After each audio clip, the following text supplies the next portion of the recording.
ভোল পাল্টালেন ডোনাল্ড লু। রাজনীতি থেকে সরে খুঁজছেন বাংলাদেশের সঙ্গে সম্পর্ক উন্নয়নের পথ। ইন্দো প্যাসিফিক অঞ্চলে আধিপত্য ধরে রাখাই লক্ষ্য বলছেন বিশ্লেষকরা। দলের চোখ রাঙানি উপেক্ষা করে আবারও নির্বাচনী মাঠে বিএনপি নেতারা খুলনা বিভাগেই লড়ছেন 12 জন।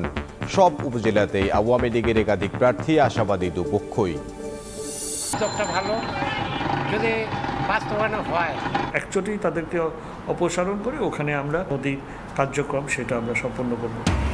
আদি বুড়িগঙ্গা চ্যানেল বাঁচাতে প্রাণান্তকর চেষ্টা। সিটি কর্পোরেশনকে বৃদ্ধাঙ্গুলি দেখিয়ে বহাল তবিয়তে দখলদাররা। বর্ষার পর মানা হবে না অজুহাত, হুঁশিয়ারি দক্ষিণ নগর পিতা।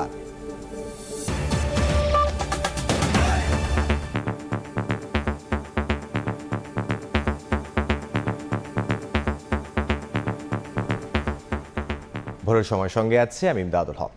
নির্বাচনের আগে বাংলাদেশে এসে রাজনীতিক বনে গিয়েছিলেন। কৌশল ব্যর্থ হবার পর এবার আসেন বন্ধুত্বের চেরাগ নিয়ে। ব্যস্ত ছিলেন ঢাকার সঙ্গে সম্পর্ক উন্নয়নে। তিনি যুক্তরাষ্ট্রের দক্ষিণ ও মধ্য এশিয়া বিষয়ক সহকারী পররাষ্ট্রমন্ত্রী ডোনাল্ড লু আশ্বাস দিয়ে গেছেন জলবায়ু পরিবর্তনের সংকট মোকাবিলায় পাশে থাকারও। বিশ্লেষকরা বলছেন ইন্দো প্যাসিফিক অঞ্চলে নিজেদের নড়বড়ে ভূরাজনৈতিক অবস্থান শক্তিশালী করতেই ওয়াশিংটনের দরকার ঢাকাকে। গত 17 মাসে তৃতীয়বারের মতো বাংলাদেশ সফর করলেন যুক্তরাষ্ট্রের দক্ষিণ ও মধ্য এশিয়া বিষয়ক সহকারী পররাষ্ট্রমন্ত্রী ডোনাল্ড লু। জানুয়ারির নির্বাচনের আগে এদেশে দৌড়ঝাঁপ করেছেন কূটনৈতিক নয়, একজন রাজনৈতিক নেতার মতো। তবে এবার নির্বাচনের 4 মাসের মাথায় এ সফরে এসে তার কথাবার্তাই পাল্টে গেছে। বলছেন সম্পর্ক গভীর করতে চান। এটা প্রমাণে কোনো রাজনৈতিক দলের সঙ্গে রাখেননি কোনো বৈঠক। সফরে প্রধানমন্ত্রীর বেসরকারি বিনিয়োগ উপদেষ্টা সালমান এফ রহমান, রাষ্ট্রদূত পিটার হাসের বাসভবনে লুকিয়ে কথা বলেছেন কল্পনা আক্তারের সঙ্গে। ডেইলি স্টারের সম্পাদক মাহফুজ জানাম ও পরিবেশ ও জলবায়ু বিশেষজ্ঞ সোহানুর রহমানের সঙ্গেও বসেছেন। তাহলে এবার কোন এজেন্ডা বাস্তবায়নে ব্যস্ত ডোনাল্ড লু? বিশেষজ্ঞরা বলছেন দেশের অভ্যন্তরীণ রাজনীতি নিয়ে নয়, নিজেদের স্বার্থ উদ্ধারে ব্যস্ত। আর জলবায়ু পরিবর্তনের ঝুঁকি মোকাবিলায় পাশে থাকার টোপ দিয়ে ইন্দো প্যাসিফিক অঞ্চলে নিজেদের আধিপত্য ধরে রাখতে বাংলাদেশের সহায়তাই তার লক্ষ্য। ভারতের সঙ্গে যুক্তরাষ্ট্রের সম্পর্কের ক্ষেত্রেও কিন্তু কোনো ক্ষেত্রে মতপার্থক্য তৈরি হচ্ছে। ফলে বাংলাদেশের গুরুত্বটা যুক্তরাষ্ট্র আরও বেশি অনুভব করছে। ইন্দো প্যাসিফিক অঞ্চলে বাংলাদেশের একটা বিশেষ ভূমিকা আছে এবং বাংলাদেশের সহযোগিতা যুক্তরাষ্ট্রের জন্য প্রয়োজন। সেদিক থেকে আমার মনে হয় যুক্তরাষ্ট্র বাংলাদেশের সম্পর্কটাকে অনেকটা রিসেট করছে, যে এই সম্পর্কের সঙ্গে যে নিরাপত্তার দিকগুলো, ভূরাজনৈতিক দিকগুলোকে তারা সামনে নিয়ে আসছে। মার্কিন যুক্তরাষ্ট্র ইলেকশনের আগে এক ধরনের অবস্থানের কথা আমরা প্রায় শুনে থাকি, কিন্তু এখানেও মনে রাখতে হবে মার্কিন যুক্তরাষ্ট্র কিন্তু বাংলাদেশের ইকোনমি বা মিলিটারি বা সিকিউরিটি লেভেলে কোনো ধরনের নেগেটিভ ভূমিকা রাখবে বলে কিন্তু বলেনি। বাংলাদেশের সঙ্গে আগের চেয়ে বেশি সহযোগিতার মনোভাব দেখাচ্ছে যুক্তরাষ্ট্র।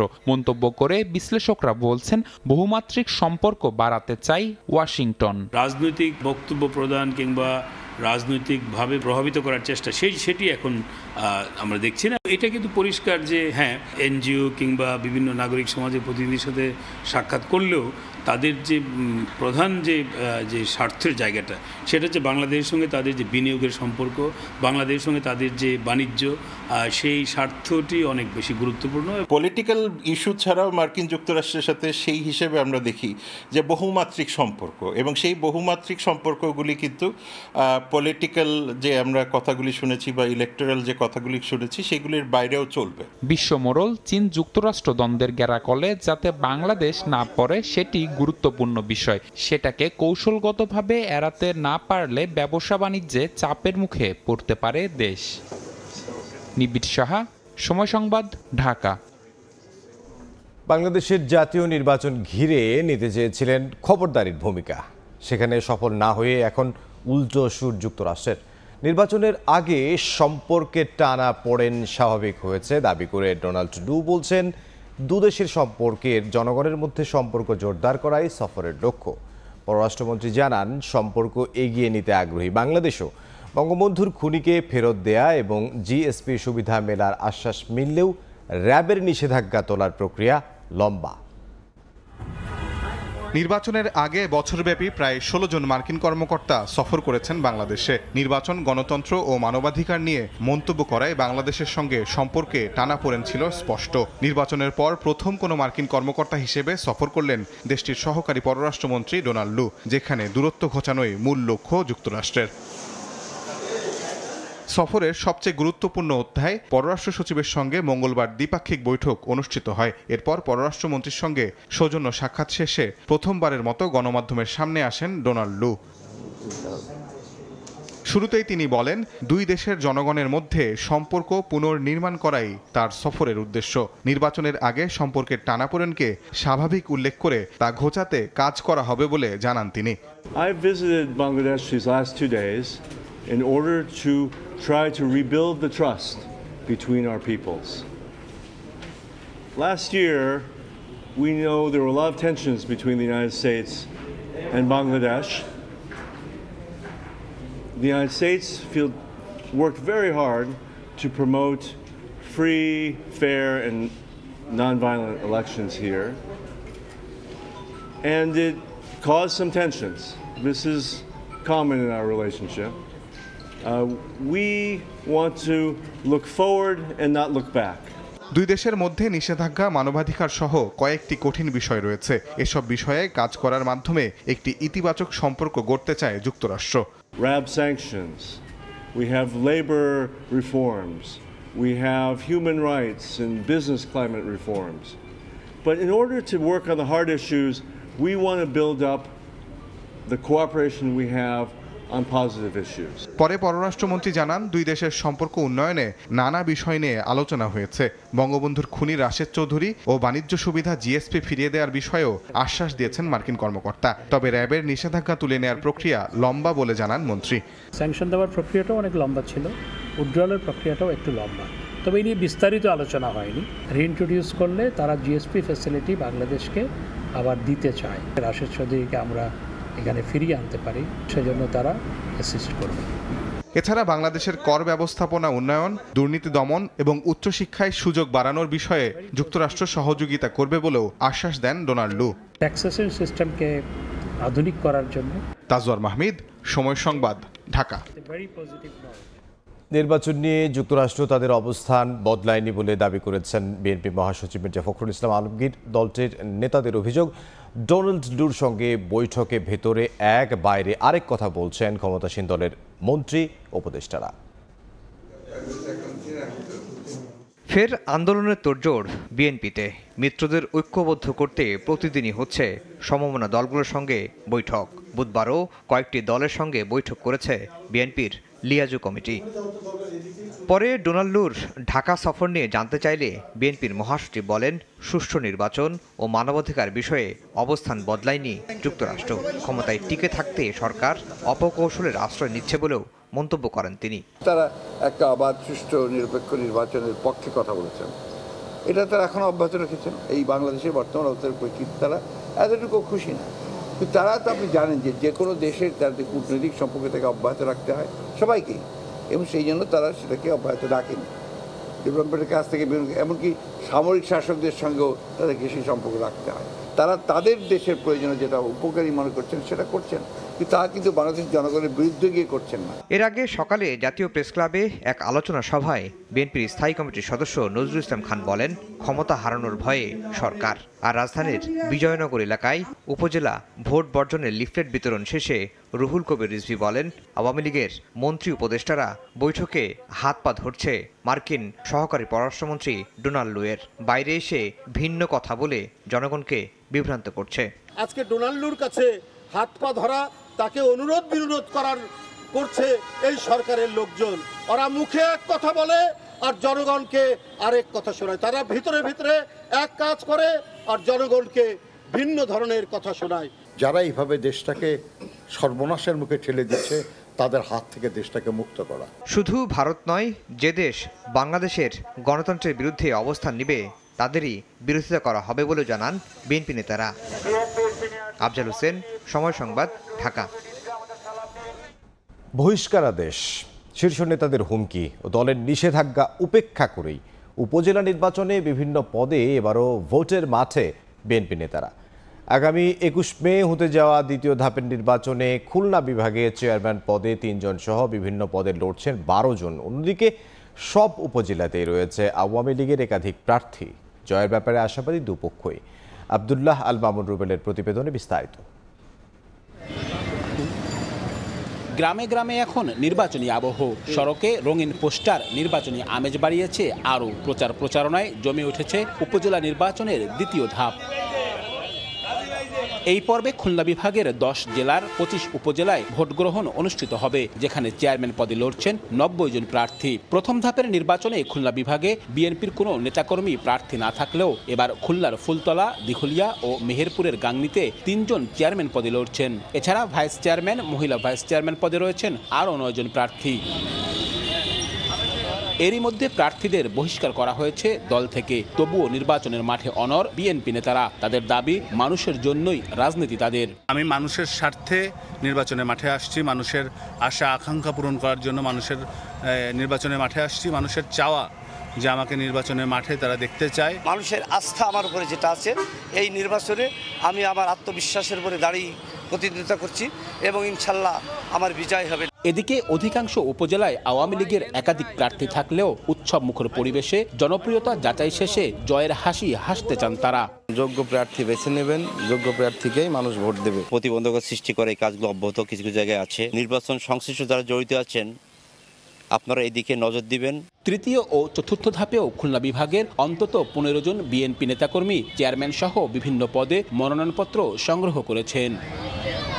আব্দুল্লাহ আল মামুন রুবেল, সময় সংবাদ, খুলনা। ব্রাহ্মণবাড়িয়ার আখাউড়া উপজেলা পরিষদ নির্বাচনে প্রতিপক্ষের প্রার্থীকে কুলাঙ্গার বলার পর নতুন করে আলোচনায় আখাউড়া পৌরসভার মেয়র তাকজিল খলিফা কাজল। এবার ভোটারদের বিরিয়ানি প্রলোভন সহ সরকারের উপকারভোগীদের ডেকে প্রভাব বিস্তারের অভিযোগ উঠেছে তার বিরুদ্ধে। এ নিয়ে প্রার্থী ও ভোটাররা শঙ্কায় থাকলেও অপ্রতিরোধ্য মেয়রের এমন কর্মকাণ্ড থামাবার যেন কেউ নেই। সুষ্ঠু ভোট গ্রহণ নিয়ে ভোটারদের মধ্যে সংশয় বাড়ছে। তবে রিটার্নিং কর্মকর্তা বলছেন, ভোট সুষ্ঠু করতে সব ধরনের পদক্ষেপ গ্রহণ করা হবে। হৃদয় পালের ক্যামেরায় উজ্জ্বল চক্রবর্তীর রিপোর্ট। কোথাও বিরিয়ানি, কোথাও খিচুড়ি, কোথাও বা মিষ্টি বিতরণ। ভোটারদেরকে প্রভাবিত করতে শুধু খাবারের আয়োজন নয়, নেওয়া হয়েছে আরও নানা কৌশল। সরকারের উপকারভোগীদের ডেকে এনে ভোট চাওয়া হচ্ছে, বলা হচ্ছে সুযোগ সুবিধা পাইয়ে দেওয়ার কথা। উপজেলা নির্বাচনকে ঘিরে এমন পরিস্থিতি ব্রাহ্মণবাড়িয়ার আখাউড়ায়। চেয়ারম্যান পদে আনারস প্রতীকের প্রার্থী, আওয়ামী লীগের প্রার্থী উল্লেখ করে দলীয় নেতারা নানা ধরনের কৌশলে ব্যস্ত। আচরণবিধিকে বৃদ্ধাঙ্গুলি দেখিয়ে তারা চালিয়ে যাচ্ছেন প্রচারণা। এই অবস্থায় ভোটারদের মাঝে তৈরি হয়েছে শঙ্কা। প্রায় মিটিংয়ে বিরিয়ানির ডেক নিয়ে কারাকারি ছুটাছুটি করতেছে, বিরিয়ানির মাধ্যমে পাবলিককে আকর্ষণ করার চেষ্টা করতেছে। মন্ত্রী মহোদয়ের নাম বিক্রি করে কিছু কিছু কুচুকরি মহল বলতেছে যে দলীয় ছাড়া কোনো ভোট দেওয়া যাবে না, যা আমরা চাই সুষ্ঠু এবং নিরপেক্ষ নির্বাচন। আমরা সঠিকভাবে আমাদের তারুণ্যের প্রথম ভোট যেন দিতে পারি, আমরা সুষ্ঠুভাবে আমরা ভোটাররা ভোট দিতে পারি, সেই সুযোগ যদি আমরা করে দেয়, আমরা ভোটাররা ভোট দেব, যাকে মনোনয়ন করব তাকে আমরা ভোট দিব। এ বিষয়ে রিটার্নিং কর্মকর্তার কাছে একাধিক অভিযোগ জমা দিয়েছেন ঘোড়া প্রতীকের প্রার্থী। সবশেষ দেওয়া অভিযোগে তিনি মেয়র কাজল নিয়ন্ত্রিত প্রতিষ্ঠানের কর্মরত কর্মকর্তাদেরকে ভোটের দায়িত্ব না দেওয়ার অনুরোধ জানান। সুষ্ঠু ভোট হলে জয়ের ব্যাপারে শতভাগ আশাবাদী তিনি। অপরদিকে আনারস প্রতীকের প্রার্থী তার বিরুদ্ধে আনিত অভিযোগ অস্বীকার করে বলেন, সবকিছুই ষড়যন্ত্র। নির্বাচনী প্রচারণা ভিত্তিতে তো ওই মানুষকে খাওয়া দাওয়া করে প্রভাবিত করানো নিষেধ, সেটা ওনারা করতেছেন। আবার আখাউড়ার ম্যাজিস্ট্রেট ধরতেছেন এবং জরিমানাও করতেছেন, কিন্তু এটাকে তোয়াক্কা করছে না। সম্পূর্ণ ভিত্তিহীন। আপনি জানেন আজকে দীর্ঘদিন আমরা মাঠে কাজ করছি, এরকম কোনো কিছুই নাই। আর আপনি জানেন সারা দেশের নির্বাচন সুষ্ঠু অবাধ হচ্ছে। রিটার্নিং কর্মকর্তা জানান, অবাধ সুষ্ঠু নির্বাচনের জন্য সব ধরনের পদক্ষেপ গ্রহণ করা হয়েছে। সুষ্ঠু, সুন্দর, নিরপেক্ষ নির্বাচন করার জন্য আর বদ্ধপরিকর এবং নির্বাচন কমিশনের নির্দেশনা মোতাবেক আমরা সব ধরনের প্রস্তুতিভাবে নিচ্ছি। আখাউড়া উপজেলায় 3 জন চেয়ারম্যান, 3 জন ভাইস চেয়ারম্যান ও 3 জন নারী ভাইস চেয়ারম্যান প্রার্থী প্রতিদ্বন্দ্বিতা করছেন। উজ্জ্বল চক্রবর্তী, সময় সংবাদ, ব্রাহ্মণবাড়িয়া। দফায় দফায় আচরণবিধি লঙ্ঘনের দায়ে গাজীপুরের শ্রীপুর উপজেলার চেয়ারম্যান প্রার্থী জামিল হাসান দুর্জয়ের প্রার্থিতা বাতিল করেছেন নির্বাচন কমিশন। এদিকে তৃতীয় দফার উপজেলা নির্বাচনে অংশ নেয় আরও ৫১ নেতাকে বহিষ্কার করেছে বিএনপি। সম্প্রতি আচরণবিধি লঙ্ঘন করে সড়কের উপর জনসভা এবং ভুরিভোজের আয়োজন করেন গাজীপুরের শ্রীপুর উপজেলার চেয়ারম্যান প্রার্থী জামিল হাসান দুর্জয়। এমন অভিযোগ পেয়ে সেখানে হাজির হন নির্বাহী ম্যাজিস্ট্রেট, কিন্তু উল্টো ম্যাজিস্ট্রেটকেই হুমকি দেন দুর্জয়। শুধু তাই নয়, দ্বিতীয় ধাপের উপজেলা পরিষদ নির্বাচন হওয়ার কথা ২১ মে, অথচ দফায় দফায় নির্বাচনী আচরণবিধি লঙ্ঘন করে সভা সমাবেশ করেছেন জামিল হাসান। ২ দফা আর্থিক জরিমানা করার পরও বন্ধ করেননি সভা সমাবেশ। এরই প্রেক্ষিতে বুধবার কমিশনে তলব করা হয় দুর্জয়কে। নিজের ব্যাখ্যা কমিশনে জানিয়ে গণমাধ্যমকে এড়াতে কমিশন ভবনের এক্সিট সিঁড়ি ব্যবহার করে আগারগাঁও ছাড়েন দুর্জয়।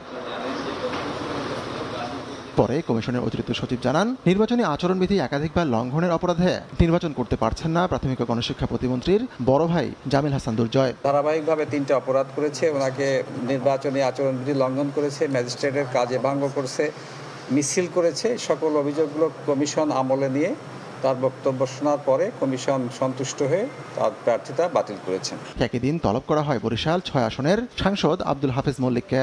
তার বিরুদ্ধে অভিযোগ, ৮ মের উপজেলা পরিষদ নির্বাচনে তিনি প্রকাশ্যে ভোট দিয়েছেন। কমিশনের কাছে ভুল স্বীকার করেন এই আইন প্রণেতা। উনি ভুল স্বীকার করেছেন, লজ্জিত হয়েছেন এবং নিঃশর্ত ক্ষমা প্রার্থনা করেছেন এবং ভবিষ্যতে এ ধরনের কাজ করবেন না বলে অঙ্গীকার করেছেন। সকল বিষয়টা কমিশন তার ক্ষমা চাওয়ার বিষয়টা আমলে নিয়ে তাকে অভিযোগের দাবিতে অব্যাহতি দিয়েছে। কমিশনের কাছে ক্ষমা চাওয়ায় হাফিজ মল্লিককে অভিযোগ থেকে অব্যাহতি দেয় নির্বাচন কমিশন। হাতিকুর রহমান তমাল, সময় সংবাদ, ঢাকা। ভোরের সময় আরও থাকছে। আগামী মাসেই চট্টগ্রামের রাস্তায় নামছে এসি বাস সার্ভিস। কাপ্তাই থেকে পতেঙ্গার পথে প্রতিদিন চলবে 20টি বাহন। 20 থেকে 100 টাকা পর্যন্ত ভাড়া নির্ধারণ, খুশি যাত্রীরা।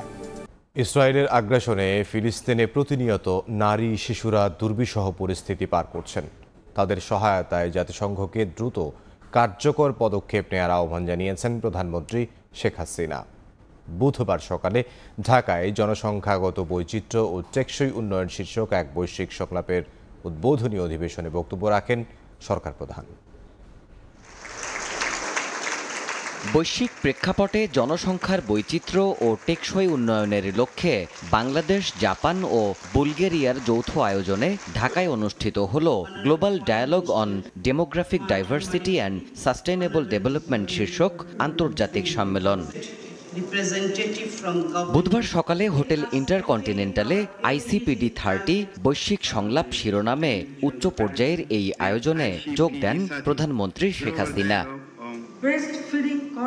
প্রধান অতিথির বক্তব্যে বাংলাদেশের বিভিন্ন উন্নয়ন সূচক তুলে ধরে বক্তব্য রাখেন প্রধানমন্ত্রী।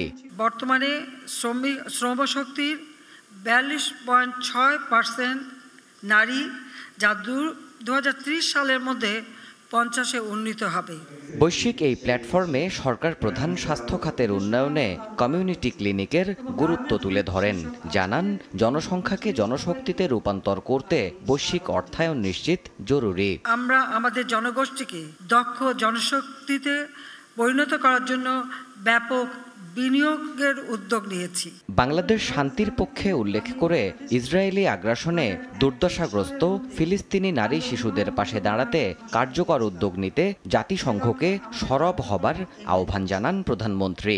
আমি আশা করি জাতিসংঘ সহ অন্যান্য আন্তর্জাতিক সংস্থা সেখানে সকলের জন্য প্রয়োজনীয় স্বাস্থ্য সেবা নিশ্চিত করতে আরও কার্যকর ভূমিকা পালন করবে। 2 দিনব্যাপী এই সম্মেলনে উপস্থিত প্রতিনিধিরা বৈশ্বিক সংলাপের সুপারিশগুলোর প্রতি নিজেদের অঙ্গীকার ব্যক্ত করবেন বলেও আশা প্রকাশ করেন সরকার প্রধান শেখ হাসিনা।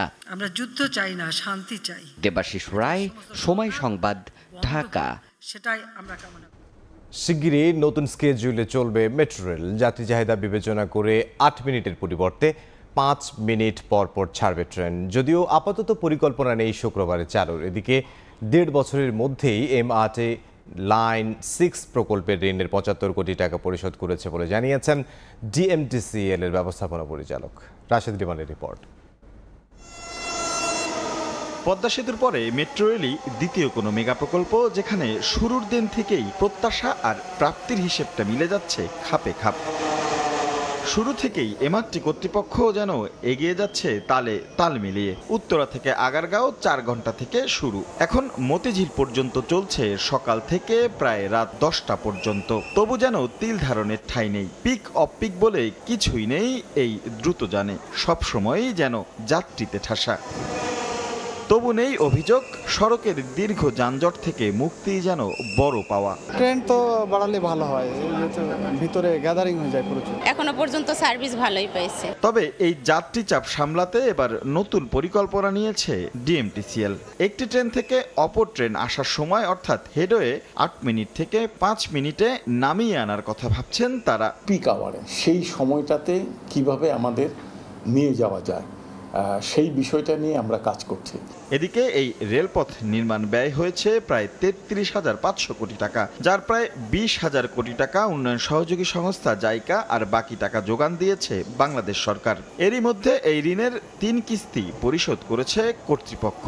আমরা এই 10 বছর কোনো ঋণ শোধ করলাম না, তার যে একটা রেট অফ ইন্টারেস্ট হয় এটা সহ আসলটা শোধ করতে হয়, এই বড়টা আমরা কিন্তু পরিশোধ করেছি। বিভিন্ন গণমাধ্যমে খবর হলেও ডিএমটিসিএল এর ব্যবস্থাপনা পরিচালক বলছেন আপাতত 6 দিনই চলবে মেট্রো রেল। এখনই শুক্রবার চালুর কোনো পরিকল্পনা তাদের নেই। স্বপ্নবাহন যে এই নগরে স্বস্তি এনেছে সেটা একরকম হলফ করেই বলা যায়। তবে আপাতত ছোটখাটো যে অসঙ্গতিগুলো ধরা পড়েছে সেগুলো মূলত যাত্রী সাধারণের অভ্যস্ততার বিষয়। ধীরে ধীরে সেই অভ্যস্ততা যদি সঠিকভাবে যাত্রীরা পালন করে তাহলে পুরোপুরি স্বস্তি মিলবে এই মেট্রো রেল থেকে। রাশেদ লিমন, সময় সংবাদ, ঢাকা। কোরবানি ঈদের আগেই তৈরি পোশাক খাতের শ্রমিকরা তাদের জুন মাসে পূর্ণাঙ্গ বেতন ও উৎসব ভাতা পাবেন। মালিকপক্ষের এমন সিদ্ধান্তের কথা জানিয়েছেন শ্রম প্রতিমন্ত্রী নজরুল ইসলাম চৌধুরী। এদিকে বেতন বৃদ্ধির পরও মূল্যস্ফীতির চাপে শ্রমিকরা ভালো নেই উল্লেখ করে শিগগিরই শ্রমিকদের টিসিবির ফ্যামিলি কার্ড দেওয়ার দাবি জানিয়েছেন শ্রমিক নেতারা। ঈদ এগিয়ে এলেই সামনে আসে কবে কিভাবে বেতন বোনাস পাবেন পোশাক শ্রমিকরা। সেই প্রশ্নের উত্তর খুঁজতেই বুধবার সকালে রাজধানীর বিজয়নগরে শ্রম ভবনে বৈঠকে বসেন সরকার, মালিক ও শ্রমিক প্রতিনিধিরা। সভা শেষে সংবাদ সম্মেলনে শ্রমিক নেতারা তুলে ধরেন নিত্যপণ্যের উচ্চ মূল্যের বাজারে শ্রমিকদের বেহাল দশার কথা। মূল্যস্ফীতি হলে পরে কিন্তু বেতন বাড়ানোর ফলেও কিন্তু শ্রমিকরা কিন্তু খুব একটা ভালো অবস্থায় নেই, এইটাই বাস্তবতা। আর একটা হচ্ছে যে মালিকরাও যে খুব একটা ভালো অবস্থা সেটা আমি বলবো না। এ সময় শ্রম প্রতিমন্ত্রী জানান, ঈদের ছুটির আগে পুরো মাসের বেতন ও বোনাস পরিশোধের প্রতিশ্রুতি দিয়েছেন তৈরি পোশাক শিল্প মালিকরা। মালিক পক্ষ স্বপ্রণোদিত হয়ে বলে দিয়েছেন পুরো মাসের বেতন যদিও মাস শেষ হবে না, এরপরও পুরো মাসের বেতন দিয়ে দেবেন এবং বোনাস দিয়ে দেবেন এবং কোনো শ্রমিক ছাঁটাই করবেন না। ওনার নিজেদের থেকে আগে ভাগে ওনার ডিক্লার দিয়ে দিয়েছেন। এছাড়া মহাসড়কে যানজট এড়াতে ঈদের আগে তৈরি পোশাক কারখানায় সমন্বিতভাবে ছুটি দেওয়ার বিষয়েও সিদ্ধান্ত নেওয়া হয়েছে। ইয়ানুর শিফাত, সময় সংবাদ, ঢাকা। শেষ হলো ভারত থেকে চাল আমদানির সময়সীমা। এতদিন অনুমতি থাকলেও ভারত সরকারের শুল্ক, কর আরোপ ও বাণিজ্যিক ব্যাংকগুলোতে ডলার সংকটে চাল আমদানি করতে পারেনি ব্যবসায়ীরা। 2,07,000 মেট্রিক টনের বদলে বেনাপোল বন্দর দিয়ে এসেছে মাত্র 280 মেট্রিক টন। এতে বর্তমানে বরাদ্দকৃত চাল আমদানিতে দেখা দিয়েছে অনিশ্চয়তা। পরিসংখ্যান বলছে দেশে প্রতি বছর চালের চাহিদা রয়েছে 3,60,00,000 টনের মতো। গত বছরে উৎপাদন হয়েছিল 4,13,00,000 মেট্রিক টন। চাহিদার চেয়ে উৎপাদন বেশি হলেও চালের বাজার অস্থিতিশীল হওয়ার কারণে আমদানির পথে হাঁটতে হয় সরকারকে। বাজার নিয়ন্ত্রণে গত 13 মার্চ ও 16 এপ্রিল দেশের 80টি প্রতিষ্ঠানকে 2,07,000 মেট্রিক টন চাল আমদানির অনুমতি দিয়েছিল খাদ্য মন্ত্রণালয়, যার সময়সীমা বেঁধে দেওয়া হয়েছিল 15 মে পর্যন্ত। এতদিন অনুমতি থাকলেও ভারত সরকারের শুল্ক, কর আরোপ ও বাণিজ্যিক ব্যাংকগুলোতে ডলার সংকটে চাল আমদানি করতে পারেনি ব্যবসায়ীরা। সময় শেষ হওয়ায় বরাদ্দকৃত অবশিষ্ট চাল আমদানি নিয়ে শঙ্কায় ভুগছেন ব্যবসায়ীরা। ব্যাংক ডলার সংকটের জন্য আমরা আমদানি করতে পারছি না। যদি বাজার স্বাভাবিক হয় তাহলে আমদানি করতে পারবো। ব্যবসায়িকরা যদি আমদানি অনুমতিপত্র পায় সেক্ষেত্রে আমরা পণ্যটি দ্রুত দেখে পণ্যটির মান পরীক্ষা করে ছাড়পত্র দেওয়ার সুব্যবস্থা করব। চাল আমদানিতে ভারতে 25% ও বাংলাদেশে 15% শুল্ক কর পরিশোধ করতে হয় আমদানিকারকদের। সময় সংবাদ, বেনাপোল। যশোরে চিকিৎসকের অবহেলায় নবজাতকের মৃত্যুর অভিযোগ উঠেছে। বুধবার সকালে শহরের নীলগঞ্জ থেকে প্রসব বেদনা নিয়ে আদ্দিন সখিনা মেডিকেল কলেজ হাসপাতালে ভর্তি হন লামিয়া বেগম নামে এক নারী। 10টার দিকে নর্মাল ডেলিভারিতে তিনি এক মেয়ে সন্তানের জন্ম দেন। পরে নবজাতকটিকে এনসিইউতে ভর্তি করা হলে মারা যায় সেখানে। ঘটনায় চিকিৎসকের অবহেলার অভিযোগ এনে হাসপাতালে বিক্ষোভ করেন স্বজনরা। তাদের দাবি, চিকিৎসকের উপস্থিতি ছাড়াই নার্স ও আয়া দিয়ে ডেলিভারির কারণেই নবজাতকের মৃত্যু হয়েছে।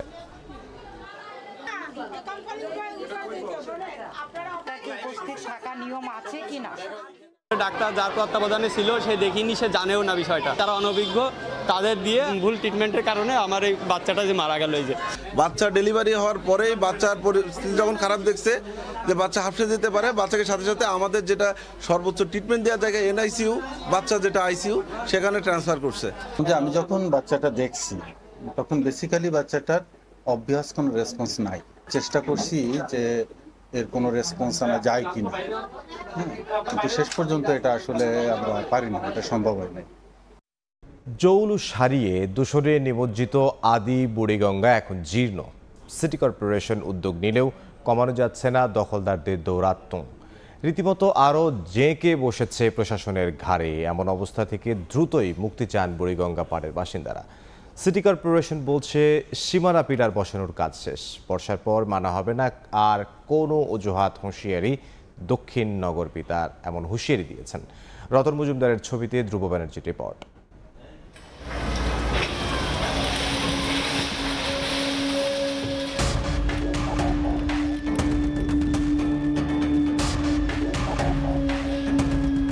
প্রাণ ফেরাতে প্রাণান্তর চেষ্টা, উচ্ছেদের পর উচ্ছেদ।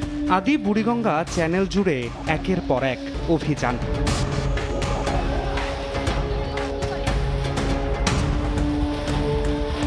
খোঁড়াখুড়ি আর দখলদারদের দৌরাত্ম্য রোধে তৎপর সংশ্লিষ্ট মহল।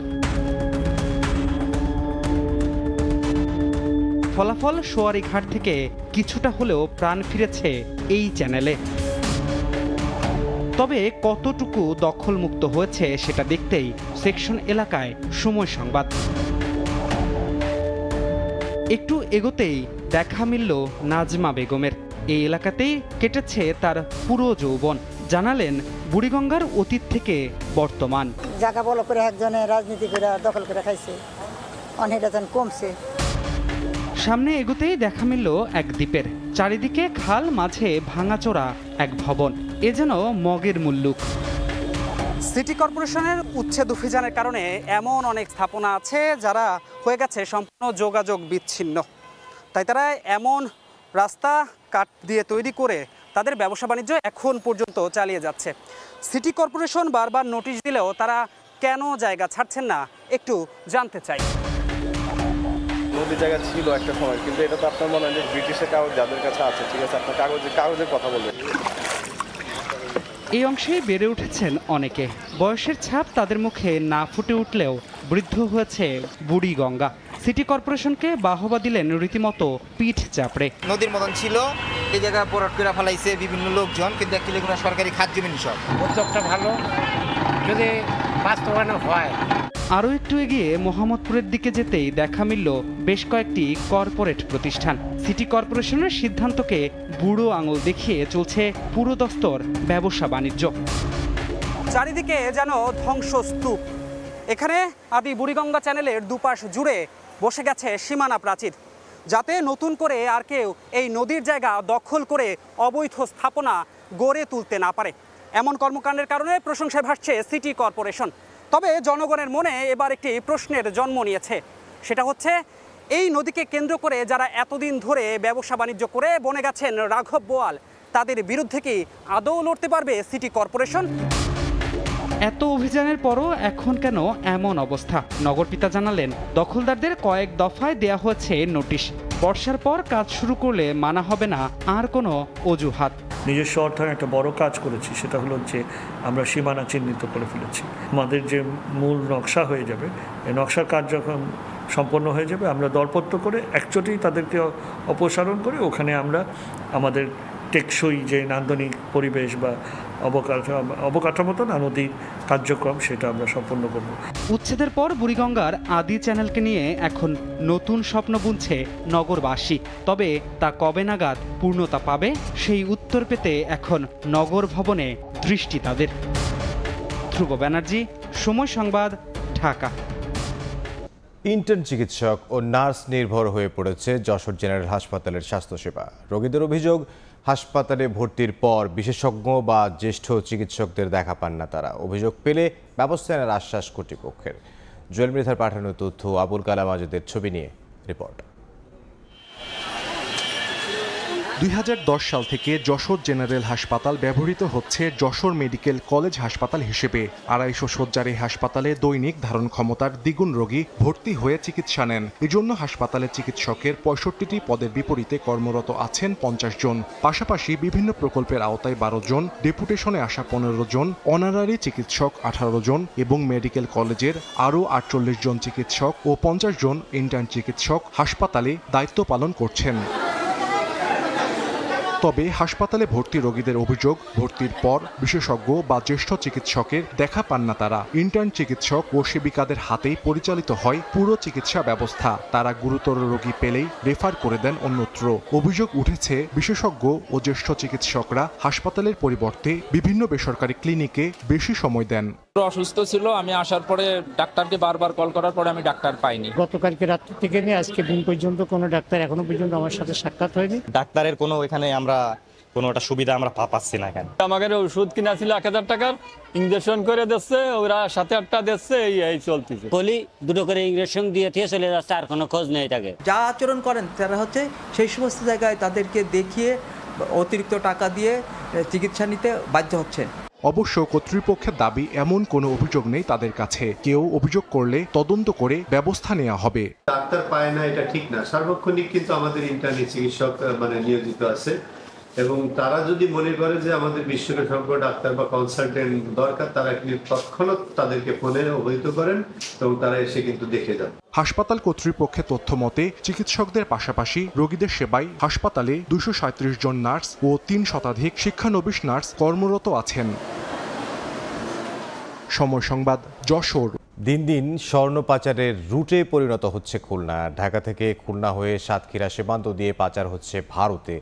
1.5 বছরে নগরীতে ধরা পড়েছে 7টি চালান। এতে স্বর্ণের বাহকরা আটক হলেও ধরা ছোঁয়ার বাইরেই থেকে যাচ্ছেন মূল হোতারা। তানজিব আহমেদের রিপোর্টে বিস্তারিত।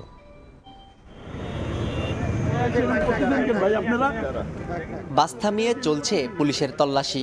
এক পর্যায়ে সন্দেহভাজনের জুতার নিচে কৌশলে রাখা 12টি স্বর্ণের বার উদ্ধার করা হয়। 20 এপ্রিল খুলনা নগরীর 0 পয়েন্ট এলাকার চিত্র এটি। 7টি স্বর্ণের বার সহ চলতি মাসের 2 তারিখ আটক করা হয় আরেক কারবারিকে। তিনিও ঢাকা থেকে পরিবহন যোগে যাচ্ছিলেন সাতক্ষীরা। 1.5 বছরে নগরীতে পুলিশ আটক করেছে এমন 7টি চালান। উদ্ধার করা হয় 50টি স্বর্ণের বার। সূত্র বলছে, পাচারকারীরা বিভিন্ন কৌশলে স্বর্ণ পাচার করছে। স্বর্ণের বার বহনকারীরা ব্যক্তিগত গাড়ির পরিবর্তে যাত্রীবাহী বাসে যাতায়াত করে। দুবাই থেকে আনা স্বর্ণ ঢাকা থেকে খুলনা হয়ে সাতক্ষীরা সীমান্ত দিয়ে পাচার হয় ভারতে।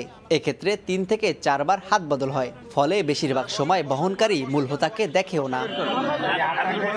গত বছর 12 জানুয়ারি 6টি স্বর্ণের বার ভারতে পাচারের জন্য ঢাকা থেকে পরিবহন যোগে সাতক্ষীরা যাচ্ছিল এক চোরা কারবারি। খুলনার সাচিবুনিয়া মোড়ে তাকে 6টি স্বর্ণের বার সহ আটক করে পুলিশ। এর মধ্যে 3টি তাকে দিয়ে ছেড়ে দেওয়া হয়। ওই পাচারকারী বিষয়টি পুলিশকে জানালে 3 পুলিশ সদস্যকে আটক করা হয়। এসব কারণে বিশেষজ্ঞরা বলছেন, অপরাধ দমনে মূল অপরাধীদের দৃষ্টান্তমূলক শাস্তির পাশাপাশি আইন প্রয়োগকারী সংস্থার সদস্যদেরও নজরদারিতে রাখা দরকার। সবাইকে আইনের আওতায় নিয়ে এসে দৃষ্টান্তমূলক শাস্তি যদি স্থাপন করা যায়, তাহলে এই বিষয়ে সমাধান করা সম্ভব এবং এই অপরাধ কমিয়ে আনা সম্ভব বলে আমি বিশ্বাস করি। আর পুলিশ বলছে, পর্দার অন্তরালে থাকা অবৈধ স্বর্ণ ব্যবসায়ীদের চিহ্নিত করে আইনের আওতায় আনতে কাজ করছেন তারা। তাদের বিরুদ্ধে সুনির্দিষ্ট অভিযোগ হয়েছে এবং এজাহারভুক্ত তাদের নাম করা হয়েছে এবং তাদের গ্রেপ্তারের জন্য একাধিক অভিযান আমরা পরিচালনা করছি। স্বর্ণ চোরাচালানের এসব ঘটনায় হওয়া মামলায় আটক হয়েছে মাত্র 10 জন। তানজিম আহমেদ, সময় সংবাদ, খুলনা। আগামী মাস থেকেই চট্টগ্রামের রাস্তায় নামছে 38 আসনের শীতাতপ নিয়ন্ত্রিত বাস সার্ভিস। নগরীর কাপ্তাই রাস্তার মাথা থেকে পতেঙ্গা সমুদ্র সৈকত পর্যন্ত প্রতিদিন 20টি বাস যাতায়াত করবে এই রুট দিয়ে। সর্বনিম্ন 20 টাকা থেকে 100 টাকা পর্যন্ত নির্ধারণ করা হয়েছে ভাড়া। কাউন্টার ভিত্তিক এসি বাস সার্ভিস চালু হতে যাওয়ায় খুশি যাত্রীরা। এসি বাসে যাত্রীরা স্বস্তি ও নিরাপত্তা নিয়ে যাতায়াত করতে পারবে বলে মনে করে বিআরটিএ। বিস্তারিত জানাচ্ছেন পার্থপ্রতিম বিশ্বাস। চট্টগ্রামের 14 নম্বর রুটে কাপ্তাই রাস্তার মাথা থেকে পতেঙ্গা সমুদ্র সৈকত পর্যন্ত প্রতিদিন কয়েক লাখ মানুষ যাতায়াত করে। এর মধ্যে 250টি নন কাউন্টার ভিত্তিক ও 50টি কাউন্টার ভিত্তিক বাস সেবা দিচ্ছে। এবার এই রুটেই নামতে যাচ্ছে 20টি শীতাতপ নিয়ন্ত্রিত বাস। চট্টলা চাকার ব্যানারে 38টি এসি বাস সার্ভিস পরিচালনার উদ্যোগ নিয়েছে স্থানীয় পরিবহন সংস্থা শান্তি পরিবহন লিমিটেড। কাপ্তাই রাস্তার মাথা থেকে বহদ্দারহাট, জিইসি, আগ্রাবাদ হয়ে পতেঙ্গা সমুদ্র সৈকত পর্যন্ত যাবে বাস। সর্বনিম্ন 20 টাকা থেকে সর্বোচ্চ 100 টাকা পর্যন্ত ভাড়া নির্ধারণ করা হয়েছে। কাউন্টার ভিত্তিক এসি বাস সার্ভিস চালুর উদ্যোগ নিয়ে খুশি যাত্রীরা। স্টুডেন্টের জন্য এটা অনেক ভালো হবে, কারণ আমাদের এখানে প্রথমে 2 নাম্বার বাস অনেক বেশি মানুষ থাকে, তো ওটাতে আমাদের জন্য অনেক, আবার এখানে চিন্তায়ের অনেক সমস্যা থাকে। বিভিন্ন ধরনের লোক উঠে গাড়িতে, চিন্তাইকারী আছে, আপনার পকেটম্যান আছে, এসি গাড়িতে উঠে ধরেন আপনার ওই ধরনের চিন্তাইকারী থাকবে।